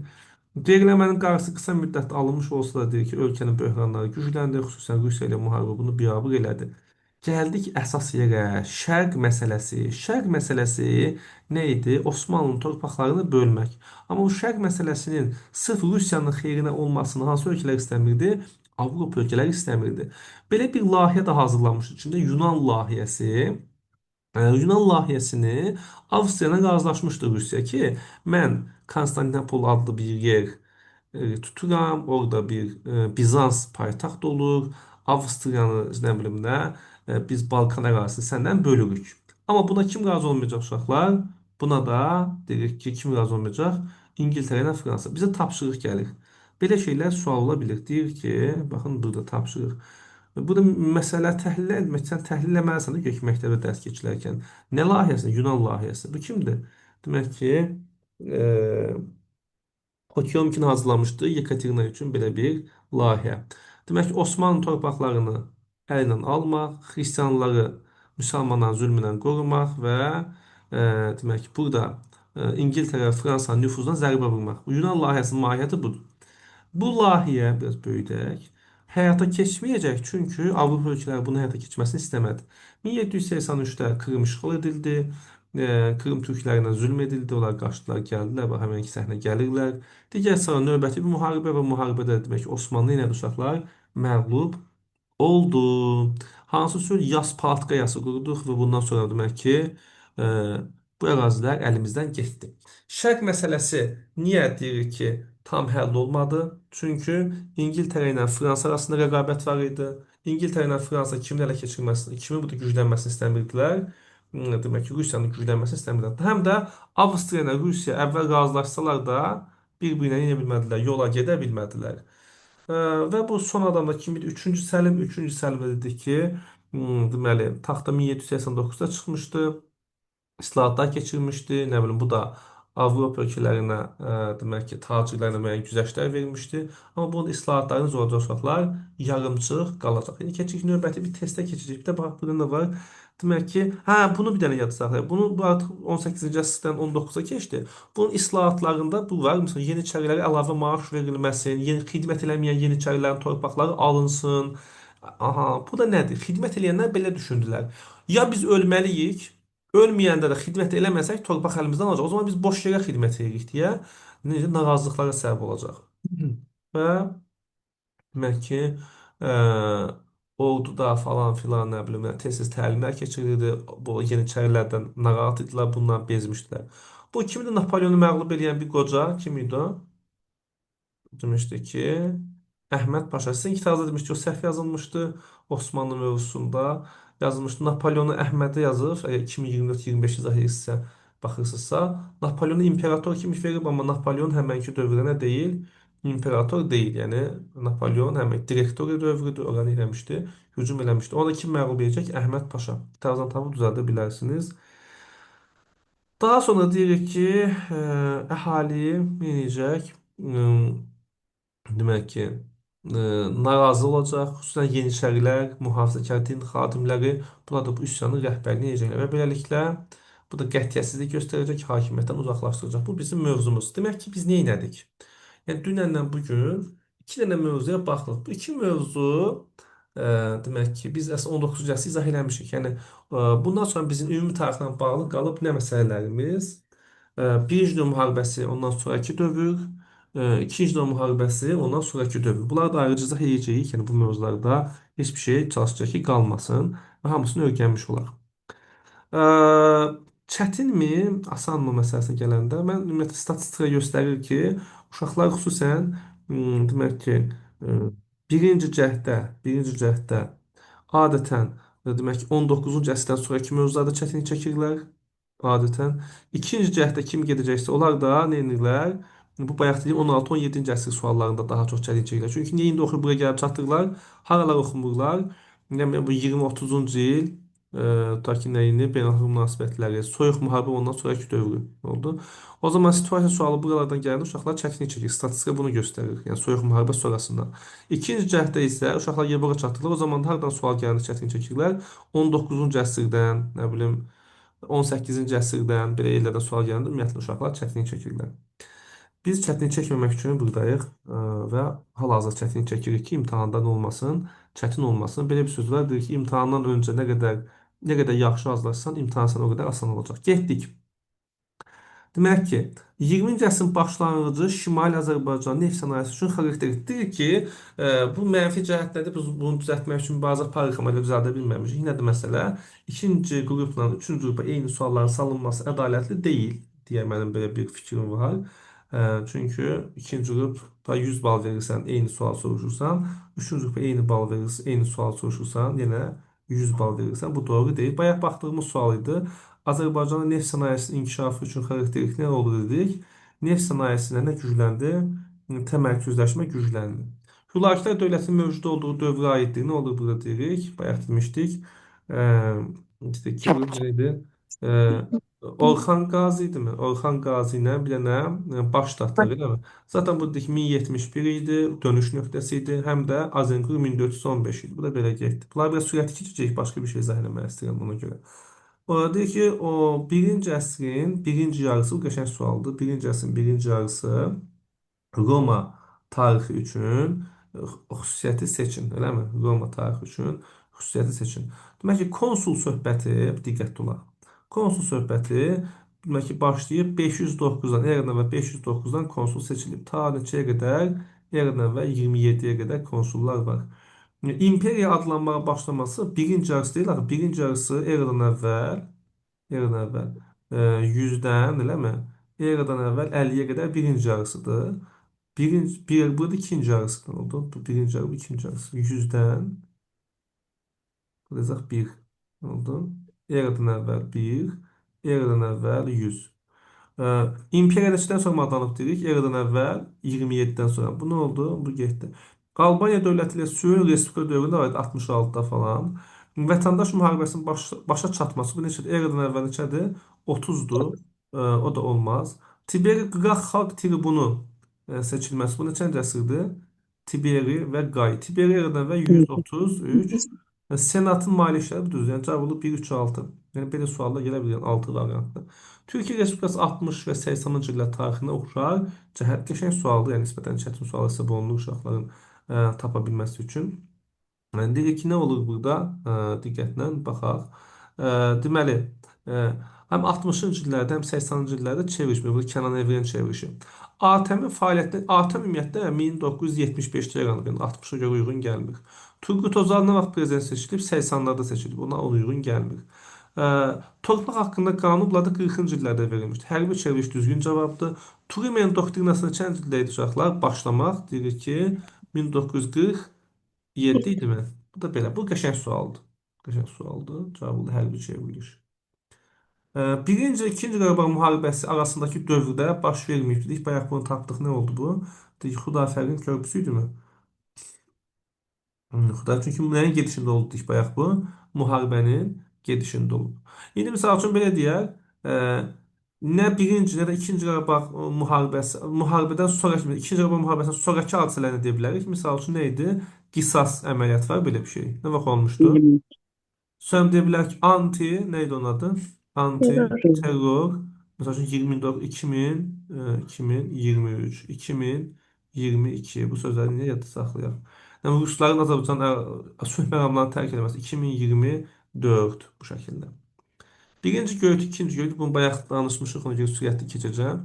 Çinlə müharibə aparmaq. Çinə demişdik ki, ikinci göyütdə kim hücum eləmişdi? Birinci göyütdə kim hücum eləmişdi? Belə dərinləşdirək. Demək, burada Bilge Xaqan. Burada kim hücum eləmişdi? Birinci göyütdə asıla salmışdı. Muğan Muğla. Xaqan. Bunu 6-cı əsrdə də parçalanma səbəblərindən birisi nə idi? Demişdik ki, dini şey var idi. İlk Həris Xaqan demiş, nəyə qədər divara nə yazmışdı? Kimlər evlənə bilməz? Bunu yazdıq bura.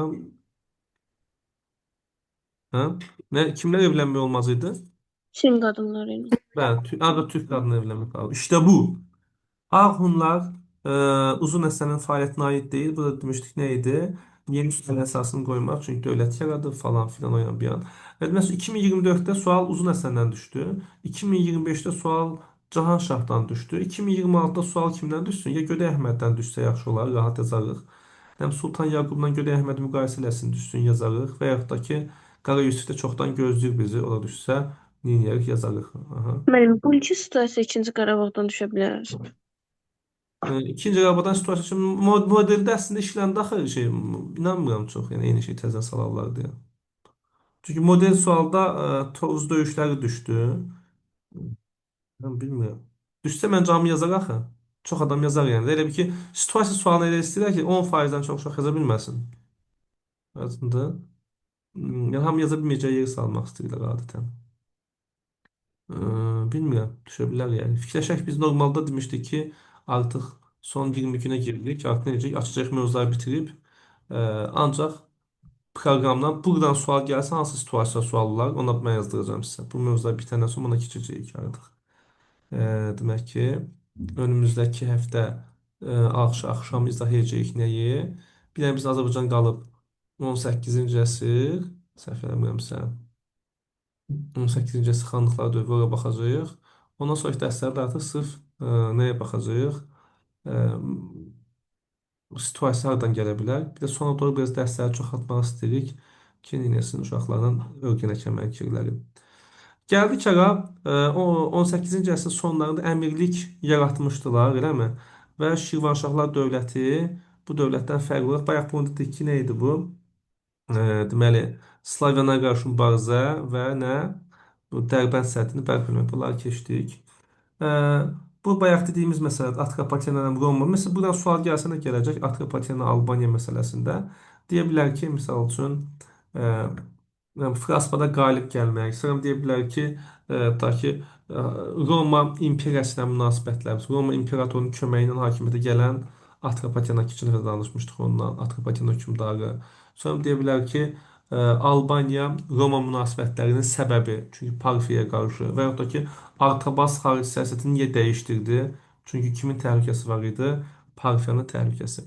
Yenidən qurma aşkarlıq siyasəti də dedik ki, nəyə səbəb oldu? Dedi ki 2-4 yazmışdı bayaq buna.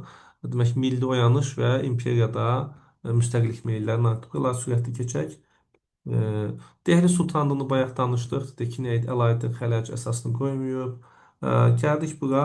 Çaldıran döyüşündə, bu sual biraz fərqli formadır. Çaldıran döyüşündə Cənub-Şərqi Anadolunu itirmək. Bunu dünən dedikmi? Demək ki, Çaldıranda Cənub-Şərqi Anadolu itirilirdi, eləmi? Mosula qədər. Çıldırda isə hara itirilirdi? Bu yeni bir sualdır. Hı Ben hı. Gürcistan. Malatya döyüşündə Ağqoyunlu əsas bu səhv fikirdir. Çünki 1473 budur, 1468 budur. 16-cı əsr 30-cu illərin Səfəvilər üzərində yürüş, Bağdad daxil olma nə demişdik? Bir İraqiyin səfər yazıyorum bu düz. Təbrizə daxil olması, Səfəvi dövlətinin əsasının qoyulması, Şirvanşah dövlətinin ləğv edilməsi, proses başa çatdı 1500 neçədə uşaqlar? 51-də. Bu neçədə 51. olmuşdu? 1538-də. Yəni bu göz dünən danışdığımız bu tipli suallar Gələ bilir. Bu da belə getdi. Gəldi çıxdıq hara? Burada getdi. Buradan da baxaq. Aha, bu qəşəng sualdır. Dedi ki, Bakı Tiflis Ceyhan sazişin imzalandığı il. Çox uşaq bunu tapa bilməmişdi. Nə vaxt imzalanıb bu saziş? 2090. 1999'da harada işte bu Türkiye'de ve Türkiye 1900 Türkiye'de imzalanıb. Bunu yazdık bura. Daha sonra mesela bu bir olan yer aradı. Bura Fransa'dır, değil mi? Fransa'dır. Yani buranın demişler de Finlandiya'dır. Finlandiya. Sonra bunlar mesela çok işlenmir. Ama ki mesela bura haradır deyirik ki bura Ukrayna'dır. Bura haradır Belarusyadır. Bura haradır Rusya.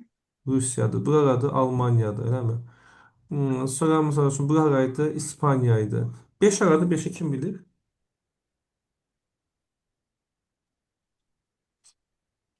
Hmm, 5 Avstriya demək. Belə deyirik ki, bu da mesela üçündəki belə deyək. Mesela İtalya'dır, nə bilim da ki, sonra bura mesela üçün bu ərazi aradı, müharibə olan ərazi. Polşa Polşa. eşitmişim, Polşa. Sonra Baş- demişdik ki, yani burada var idi, mesela üçün Macaristan zadı. Bura haraydı? Rumıniyadır, Macaristan'dır, ha? Necə? Gürcüstan 3-ün yuxarısındakıdır, Gürcüstan. Gürcistan hara mı? 5-in yuxarısındakıdır. Yox, Gürcistan bu tərəfdədir. Hı. Gürcistan burada görünmür. Müəllim, Şotlandiya hardadır?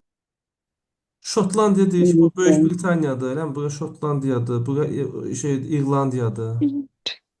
Biraz böyük xəritə göndərir misin? Yaza bilmirəm. Böyük xəritə atarım, sonra baxarsınız. Gəldik bura növbəti bir sual. İrəvan quberniyasına daxil olan əraziləri müəyyən eləyin. Bura haradır? İrəvan demişdik ki, İrəvan quberniyası birinci nə vaxt yarandı? Bu sualın cavabını tapmaq lazımdır. Demək ki, İran 1849-da yarandı. Demək ki, aid idi İrəvanın özü və demək ki, bu Naxçıvan ərazilərə aid olacaq. Onda bunu nə yadda saxlayaq. Bu da belə getdi. Qəşəng iki dənə xəritə sualı dalbadal. Sonra gəldik hara? Yenə bir dənə xəritə. Ən çox xəritə sualı üçüncü qruplarda. Birinci Dünya müharibəsi illərində Şimali Azərbaycana baş vermiş mədəni yenilik. Bunda bayaq dedik ki, nə idi? Deməli, neft milyonlar səhəti. Bunu çox üzərində durmaq gərək bu xəritəmizə baxaq. 1603-də Osmanlı işğalına azad edilib və Cəlali Hərəkatının ilk böyük çıxışı burada olub. Hara idi bu uşaqlar? Demişdik ki, Təbriz. Təbriz. Təbriz. Dünən danışdıq biz bunu. Yoxsa belə suallar gələ bilər. Və yaxud da ki, bura haraydı? Çuxur Səryazı. Yəni, bura məsəl üçün nə idi? Qarabağ. Bura haraydı? Şirvan və Tamam. ya da Şamaxı, Şirvan bəyləri. Bura nə idi? Azərbaycan. Dörd haraydı uşaqlar? Burada demişdik. Ərdəbil. Ərdəbil. Belə xətt çəkmişdik, belə xətt çəkmişdik falan. Bunları yenə də görgəndik. Hansı bölmədə? Səfəvi 17-ci əsrdə dünən danışdığımız bölmə. Deyir ki, Mərzban İbn Məhəmməd Şəmsəddin Eldəniz demişdik, hər ikisi Şirvanşah asılı salıb. Böyük Səlcuq dövləti mövcudluq illərində demişdik, nə idi?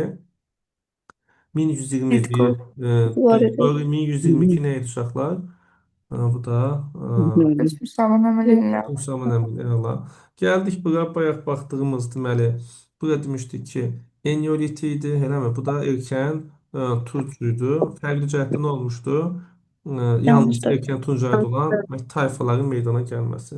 Rus-Qacar müharibəsini izah elədik də bu sual çox uzundur. Bu xanlığı dedik ki, hansılar ki müqavilə bağlamışdı. Birinci Rus-Qacarda da məğlub olmayan hansı idi? İrəvan. Gəncə ona görə götürmədi ki, bu müharibədən öncə. Təbrizdə vaxt tutulmuşdu. 1827'də 1820. burada yaratılmışdı müvəqqəti e, İdarə idarə İstanbul. yaradılmışdı, nə belə bir şey.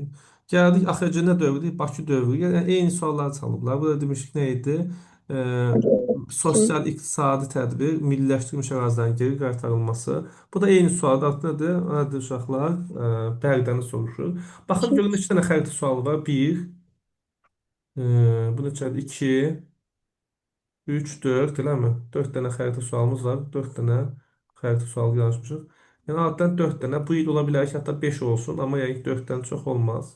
Keçən il maraqlıdır. Keçən 3-cü qruplarda 4 xəritə sual var idi. 3-cü qruplarda 3 xəritə sual var. Əslində normalda 2-yə daha çox xəritə soruşması lazım. Belə. 17-ci Müəllim, əsr stansiyanı xəritə ilə sala bilər. bəli, keçən saldı sala bilir.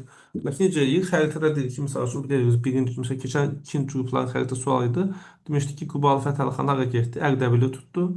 Bu həm Ərdəbili yazdı adını, həm də xəritədə göstərdirdi. Yarım bal buna verirdi, yarım balı nəyə verirdi? Xəritədə yeri rəqəmini tapmağa. Və yaxşı sual hesab olunur. Bu il ola bilsin ki, 3-cü qrupa demək sual tətbiq olunsun. Yəni tutaq ki, deyir ki, misal üçün hansı məsələ olsun? Tutaq ki, sual olsun, məsəl üçün yenidən qurma dönəmidir, Qarbaçovdur. Deyir ki, həmənki illərdə, tutaq ki, 80-cı illərdə, deyək 85-dən sonra SSR soyuq müharibədə hansı ərazidə müharibədə idi? Tutaq ki, Əfqanistanda tapmalısan xəritədə. Həm Əfqanistan yazmalısan, həm də xəritədə Əfqanistanı tapmalısan. Üçüncüdə yazır ki, üçüncü sualda nə bilim, tutaq ki, həmənki siyasətin nəticələrini yazın və ya ABŞ-ın elədiyi şey yazın. Xəritə ilə olması situasiyanın daha qəşəng sual hesab olunur. Uşaq xəritədəki əməklərini tapsın deyə. Mən gözləyirəm mən açıqcası elə bir şey. Xarici siyasəti demək ki, demiş nə idi? Rusiyanın. Bayaq nə idi bu? Bir var idi Ukrayna, bir dənə eləmək Qaradəniz. Bu zaten yox idi. Yunan layihəsində çənd əsir götürdük 18-ci əsr. Onu da mahiyyətini izah elədik. Daha sonra xronoloji ardıcıllıq, dövlət kəndi bu yeni bir sual. Dövlət kəndlərin bir yerdən köçmə hüququna baxsın 1853, eləmi? Bakı şəhər öz idarəsində çənd idi 1870. 8. Peki, ondan sonra hansı şəhərə tətbiq edəcəkdi Bakıdan sonra? İrəvan. Hı hı. İrəvan. Bu kəndlər azadlıqdan bu 1922-də 13-dən azad edilir, değil mi? Bu Zaqatala dairə. Zaqatala dairəsinə baxırıq bu sual düşür. O da 1800-cü yazırıq. 60. 60-cı. Ümumiyyətlə hansı dairələrimiz var idi? Demək ki, Yelizavetpol var dairəmiz. Sonra Car, Balakənd var. Bir dənə var. Bu da bir də Zaqatala var. İlk neft hərrac bu neçə idi? 1872 oldu. Yəni xronoloji ardıcıllıqda, yəni azdan çoxa doğru 1-dir, 4-dür, 2-dir, 3-dür. Gələk bura baxırıq. Edessa, Mosul, ikinci xarşılıq başlaması bu bayaq düz idi. Norman Tersol əlaqəsi yoxdur. Wat Tyler düz idi. Sonra Səlahaddin Əyyubun əlaqəsi yox idi. Burada da nə idi? Burada düz idi. Burada belə ki. Haylandur, hay hay. Neçəncə dedik? 460. 462. Ümumiyyətlə ikinci Bakıda situasiya olub azadlıq hərəkatı. Hətta o qədər gedib düşüblər yəni belə bir şey. Gəldik bura nə? Sualına. Məktubu neçə sualına baxdıq ən son. 56-ın 57-si azadır. Demək ki, müttəfiqləri Napolyon Bonaparte məğlub elədikdən sonra konqresə toplaşdılar. Aparıcı dövlətlər Napolyona qarşı Rusiya, Avstriya, İngiltərə, Prusiya idi. Qərarların əsasında yeni dünya nizamı müəyyənləşdirildi. İştirakçı dövlətlər bir sıra güzəşt və üstünlüklər əldə elədilər. Yəni bunlar. Konqresin qərarları Avropada uzun müddət sabitliyin qorunmasına hesablanmışdı. Mənbədə bəhs edən Konqresin qərarlarına əsasən Böyük Britaniyanın hakimiyyəti altına keçən ərazilərdən hər hansı birinin adını yazın. Bilirik ki, Malta, Ceylon, Cənubi Afrika nə eləmişdi? Bu nələrlə keçmişdi. Oldu. Demək ki, situasiya suallarında adını yazın. Bunun əlavətən nə ola bilər? Xəritədə əmək yeri göstərir. Bu lap çətin sual olsun. Adam nə bilirsən, Ceylon adası adı. Amma Cənubi Afrikanın hamı tapa bilər də xəritədə yerini. İkincisi, Viyana Konqresi sual olub. Baxaq bir. Bu yazaq, Viyana Konqresindən sual gəlib. Okey. İkincisi, deyirik ki, Washington konfransı sual olub. Oldu. Üçüncüsü, deyirik ki, yəni konfranslardan nə sual gözləyirik? Misal üçün, Viyana, Versal, Paris Versal konferansından sual salmaq. Bu çox uşaq bunu bildiyi üçün. Dördüncü hansı var bizim bir dənə konferansımız? Vestfaliya var, eləmi? Hamısı bu ilə başlayır. Vestfaliya. Bu da nisbətən bundan sual. Necə? Treza. Streza. Bəli. Konferans yoxdur. Məsəl üçün normalda məsəl üçün Münhen konfransı var, nə bilim Streza var, aydın Streza var, Münhen var. Yəni bunlar, yəni sadəcə bunlar biraz daha məşhurdur. Bunlar Streza müharibənin sonunda deyil. Bunlar müharibənin sonu ilə bağlı olan şeylərdir. Bunlar yəni hansısa bir müharibə olub, sonunda nə olub? Konferanslar keçirilib. Strezadır, Münhendir. Bunlar müharibə sonrası deyil, nə konferansdır, müharibə arasıdır. Əlavətən nə yazaq bura? Məsəl üçün Tehran konfransı var. Sonra da var Kırım konfransı var. Yəni digər adında Yalta. Bir dənə var müharibənin gedişindədir bunlar. Bu ikisi. Demək ki, Avropada müharibə bitəndən sonra hansı var? Potsdam var. Potsdam konfransı. Bunlar da qəşəng məsələlərdir. Bunlar da bilək. Yəni səbəb nəticə sual kimi də gələ bilər. Müəllim, 19-cu əsr dövlətlərindən düşə bilər situasiya bu il. Nədən? 19-cu əsr dövlətlərindən. Məsəl üçün hansı bölmə? Məsəl üçün Krım müharibəsi düşər. Çox qəşəng suallar. Krım müharibəsi ilə bağlı hansı konferansımız var? Paris Fasiç konfransı. mi? Niyə düşməsin ki? Yəni bir sual situasiya düşə bilməz deyə bir şey yoxdur. Situasiya hardan düşür? Necə sual düşür? O suala gələk. Situasiyanın nə olmasın? Belə deyək də, birinci nə situasiya düşə bilər məsələsinə baxmaq lazım. İkinci ümumiyyətlə situasiya mövzusunu mən necə öyrənməliyəm? Tutaq ki, siz dünən biz harda yazırdıq? Harda? Normal dərsdə. Baxın, demək ki, hər hansı bir tarixi hadisənin zamanı var da. Birinci anlayış bu zaman. Hər hansı bir şeyin zamanı olur, okey?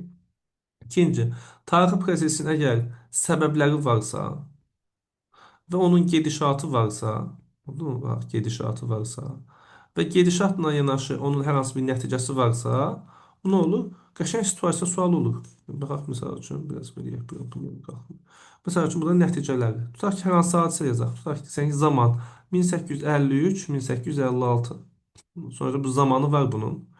Bu hadisənin səbəbi nədir? Məsələn, Rusiya burada güclənmək istəyirdi. Avropa ölkələrinin təhriklə bir müharibə başlayır. Gedişat əvvəl 1853-dən 56-ya qədər kim qalib gəlirdi? Deyir ki, Rusiya qalib gəlirdi, amma İngiltərə ilə Fransa gələndən sonra gedişat dəyişdi, eləmi? Və nəticədə bir sülh bağlandı. Nə idi? Paris konfransı. Hətta Paris konfransının şərtlərinə sonra harda yenidən baxacaqlar? Rusiyanın istəyi ilə. Deyir ki, harda baxılacaq? Londonda. Londonda baxılacaq. Yəni 19-cu əsrdən sual düşməz, oradan düşər. Belə bir şey yox. Sadəcə necədir? Biz belə olur da ki, məsəl üçün mənbə sualları, yəni elə bir şey olsun ki, gündəmdə və insanlara maraqlı gələn şeylər olsun. Tutaq ki, baxaq, Çinlə bağlı sual olur. Məsəl üçün Mao Tse-tung maraqlı bir adamdır. Amma məsəl üçün ondan daha maraqlı adam nədir? Dörd modelləşmə eləyən kim? E, demək ki, Deng Xiaoping. Məsələn, mən olsam, məsələn, Mao Tse-tungdansa Deng Xiaoping-i salarım. Çünki Mao Tse-tung Çində vəhşilik edən adamdır. Amma Mao Tse-tung inkişaf elətdirən adamdır. Məsələn, mən Çindən bunun salınması tərəfdarıyam. Deng Xiaoping. Onu belə. Sonra nə düşüb ABŞ-dan? ABŞ-dan düşüb kim? Yeni xətt siyasətinə Franklin Roosevelt. ABŞ-dan kim düşüb uşaqlar? Reagan. Dünən bax. Reyka. Reagan oldu mu? Reaganomika. Sonra gəldi ki, konferanslardan. Deyir ki, nə düşüb uşaqlar? Viyana düşüb, eləmi? Washington düşüb. Elə mi? Washington.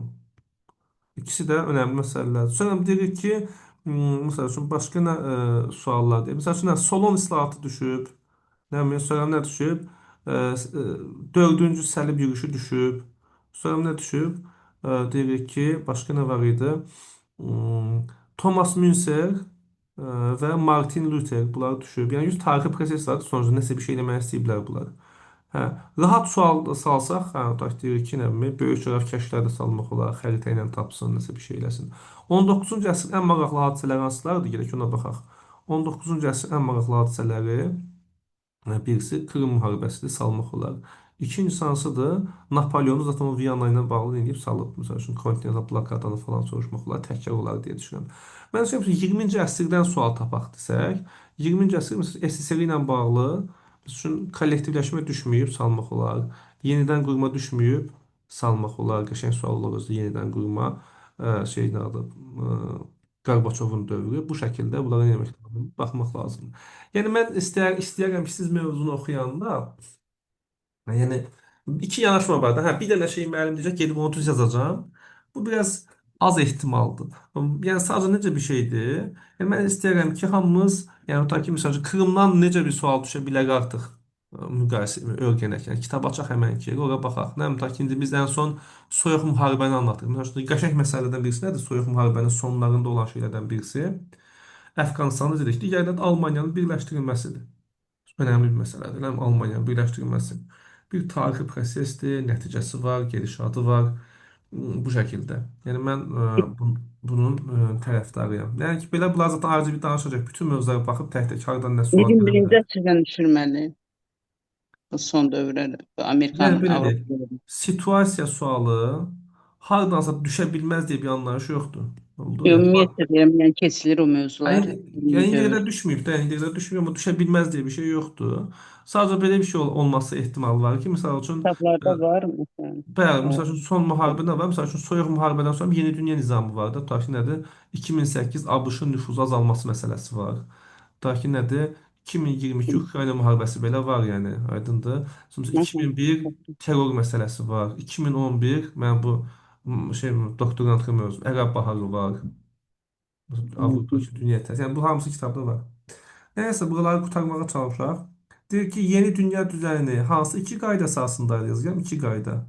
Demişdik iki qaydadan Güc birisi qərarlılığı, bir neydi? də legitimlik. Bəli, demişdik dünya düzənindəki bir güc tarazlığı, iki legitimlik. Burada neydi? Bunlar yazılıb. Sonra birinci Aleksandrın təklifi ilə müqəddəs ittifaqın yaradılmasının iki məqsədi çox qəşəng sual idi. Birisi azadlıq hərəkatının qarşısını almaq, iki Osmanlı nə demək? Qarşısını almaq. Görürsünüz? Yəni yaradılan şeydən məqsəd soruşulur. Yaradılan şeyin nə olduğu soruşulur. Və yaxud da ki, hansı ərazi alındığı soruşulur. Bu da belə. İndi bir başqa bir şey də deyəcəm mən sizə. Burada bayaq baxdığımızda Fransanın zalı. Misal üçün buraya yazaq da ki, atıram. Misal üçün iki dənə prinsip. Birisi suveren dövlət prinsipidir. Haradaydı bu? Vestfaliya. Vestfaliyada. Vestfaliyada. Belə demiş ki, həminki dövrdə bir dənə də prinsip var, amma Vestfaliyanın içində deyildi. Sonra kimimiz Fransadaydı. Neydi o? Dövlət Mənafenin işi. mənafeyi prinsipi yazır. Yəni 2010 eləyəndə o da Richelieu idi. Aydın? Dövlət mənafeyi prinsipi. Okay? Bu şəkildə. Yəni e, hadisələrin yəni gedişatı, nəticələri bu tipli. Üçüncü qrup Azərbaycan tarixindən sual düşə bilərmi? Yəni elə bir şey yoxdur ki, mütləq ümumi tarixdən düşməlidir. Sadəcə olaraq belə bir yanaşmaya görədir ki, yəni, ümumi tarixi üçüncü qruplar biraz daha çətin bilərlər deyə, oxuyub qurtarmazlar, ilzad qarışıq deyə. Ona görə sual oradan gəlir, yaxşı. Həm də adətən belədir. Elə bir üçüncü qrupların sualı indiyə qədər e, ümumi tarixdən çox olsun deyə situasiyası, yəni çox bal verən, 27 bal verəni ümumi tarixdən salırlar. İkinci qrupunkunu isə haradan salırlar? Deyirik ki, 18 bal verəni o da Azərbaycan tarixindən salırlar. Eləmə üsulumuz necə eləyəcəyik? Biz bir dənə görün, tapsam buradan göstərəcəm mən sizə. Məsəl üçün açacağıq biz bunu belə. Görürsünüz buranı. Tutaq ki, bizim belə bir işimiz olacaq. Açacağıq buranı. Tutaq ki, ya Allah. Tutaq ki, məsəl üçün buradan situasiya gəlsə nə gələr? Məsəl üçün Paris konferansına nə sual gələ bilər? Paris konferansı nə məqsəddən keçirildi? Kimlər var idi? Əsas ölkələr hansılar idi? Paris konferansında deyək ki, əsas qəbul edilən şeylərdən birisi nə idi? Mandat rejimi. Sual olar mı? Qəşəng bomba kimi sual olar. İkincisi nə var idi? Millətlər cəmiyyəti. Buna mütləq baxın deyəcəm. Belə deyə keçəcək. Misal üçün, Locarno gəlibdir, gəlib. Locarnonı izah eləmişdik. Locarnodan sonra nə dövrü idi? Yumşalma dövrü. Deyirik ki, Varsal-Vaşinqton sistemində ən problem məsələ nə idi? Təzminat məsələsi. Təzminat və borc məsələsi harda müzakirə olunur? Keniyada. Mən belə deyə gedəcəm. Bu şəkildə elə bir ki, növbəti dəfə kitabdan mövzuları yox, bunun üzərində danışacağıq. Yəni buradan görəcəyik. Aydındır? Misal üçün, müharibə sonraki dövr, müharibə arası dövr, Rusiya ilə bağlı hansı tarixi proseslər var, iqtisadi siyasətlər var, yizdir, nə bilim, hərbi kommunizmdir, sənayeləşdirmədir, kollektivləşmə. Həm səbəb nəticədə, həm də belə gələ bilər. Böyük Britaniya nə var? İki dənə hökumət var, filan şeylərə diqqət edin. Almaniyada nə var? Weimar Respublikası var, pivəxana var, xarici siyasət, daxili siyasət buna baxın. Türkiyədən keçmişik. Məsələn, rahat sual olsa Mustafa Kemal'dan sual salaq. Niyə demişdik? Çünki islahatları, inkişafa, etatizm, xarici siyasət var. Hər şey var yəni. Yəni yaxşı, bərəkətli bir mövzudur. Hazırda Türkiyəyə də yaxınlaşırıq. Uşaqlar Türkiyəyə münasibətləri bilməlidirlər. Bunları əsaslandıra bilərlər ki, buna görə salmışıq. Müharibənin gedişatı, həm qəribə müharibə, qış müharibəsi bu asan olacağı üçün salmazlar deyə düşünürəm. Amma burada məsəl üçün deyək ki, nə idi? Tutaq ki, Tehran, Yalta, Postan bu şəkildə nə edəcəyik? Bunlar tək-tək baxa-baxa gedəcəyik. Yəni buradan filan şey. Məsəl üçün sənaye çevrilişi çünki dünyada ilk dəfə sənaye çevrilişi harda olub? İngiltərədə. Bu şəkildə. Yəni bunların hamısına başlıq baxacağıq. Sonra dediniz ki, bu varmı? Bax, soyuq müharibə və sonraki dövrdə beynəlxalq münasibətlər. Bu demək ki, nədir? Qəbul proqramıdır. Bu da deyir ki, köhnə kitab əsasında olacaq şeylər. Bu demək kitabların QR kodlarını verir. Yəni təzə 6 sinif kitabını oxumayın deyə. Nəyə baxın deyir? Nə bilim deyir ki, 20 variant işləyin, abituriyent jurnallarını işləyin, dərsliklərə baxın, nə bilim nə var oraya bura. Amma bunu da deyir ki, bütün bunları eləməklə yanaşı eyni sualı salmayacaq yəni orada olan. Əvəzə nə edəcəyik? Buna oxşar onun içində. Amma mən sizə deyim ki, adətən nə edirlər, necə olur suallar? Yəni bu suallar variantlar cavablar variant kimi qabağımıza gəlib çıxır. Demək ki, bizim növbəti eləyəcəyimiz şey nə olacaq? Açacağıq bunu. Zaten əvvəlki illərlə də biz bunu edirik. Artıq bunların hamısı ətrafında danışmışıq deyə eyni frekansdayıq. Yəni mən sizə qısaca bir işarət verdim. Biləcəksiniz söhbət nədən gedirdi? Məsəl üçün mən demişdim sizə tutaq ki, 9-11-ci əsrdə nə bilim dövlətlərin yaranmasına baxaq, nə bilim Səlcuqların gəlməsinin əhəmiyyəti nə oldu? Misal üçün. Və ya da niyə hücum olunur? Yəni siz belə buradan illa da situasiya olsa bu, normal sual olsa bunu gözləyirik deyə gedəcəyik. Tamam? Yəni bu neçə səhifə? 6 səhifədir. Məsəl üçün 2 səhifəni bir dəfə eləyərik, 2 səhifəni, 3 səhifəni bir dəfə bitəcək mövzulardır. Neyniyək? Kim ki, təbii ki, situasiyanı yaxşı yazmaq istəyirsə, özü yazmaq istəyirsə, mövzuları indi özü oxuyanda eləməlidir. Oxuyub səhifəni bitirəndən sonra bunu soruşmalıdır. Burada hər hansı bir səbəb nəticə öyrəndimmi mən? Hər hansı bir şeyin məqsədini öyrəndimmi? Hər hansı bir tarixi prosesin gedişatı var idim deyə suala cavab tapa bilirsə, siz o sualları yaza bilərsiniz. Bir də necə bir sıxıntı var? Ee, Bir də nəyə baxın? Ha, bunu da deyim sizə şey olsun. Mən sizə 2019-dan 2000 neçəyə qədər olan atmışam? 23-ə qədər olan atmışam. 2024-də yazacağam. Buradakılardan adətən hər hansı bir səbəb nəticə olan şeylər də sonraki dövrlərdə sual kimi qabağımıza çıxa bilir. Misal üçün nə? Tutaq ki, bu. Tutaq ki, misal üçün məqsədlərinə aiddir. Burada nədir? Misal üçün növbəti imtahanlarda sual kimi qabağımıza gəlir. Deyə bilər ki, bu da elədik şeylərdən birisi nədir? Böyük nə idi uşaqlar? Elçilik. Var idi belə bir şey. Kim eləmişdi bunu? Birinci Pyotr. Birinci Pyotr. Birinci Pyotr Rusiya tarixinin ən önəmli adamı. Adam. Azərbaycan başına daş salmağa çalışıb, bu salıb. Başımıza problem olub, bu olub. Aydındır. Yəni, haradakı səbəb, nəticə, məqsəd sualları varsa, onlara nə demək lazımdır? Onlara da baxırsınız ki, əvvəlki ilin nələrindəki qəbullarındakı, illa da belə, yəni ipucu istəyirsinizsə, tamam? Ki, bunlar biz necəyik üzərində duracaq. Xəritələrdə nə demək lazım uşaqlar? Baxıb, sadəcə öyrənmək lazımdır. Belə, inşallah ki, hər şey yaxşı olar. Növbəti dərs görüşmək diləyi ilə. Özünüzə yaxşı baxırsınız. Bugünkü testləri atacağım. Görüm elə kimlər var, görüm kimlər var burada. Bir dənə nöqtə qoyan var, o kimdir onu bilmirik. İnşallah ki, öz adlarımızdan qoşursaq daha yaxşı olar. Növbəti dərs görüşmək diləyi ilə. Özünüzə yaxşı baxın. Həvəsdən düşməyin, həvəslə çalışın. Sağ olun, dəyərlisiniz. Sağ olun. Sağ olun müəllim. Sağ olun. Salamat. Sağ olun. Sağ olun. Sağ olun. Salamat.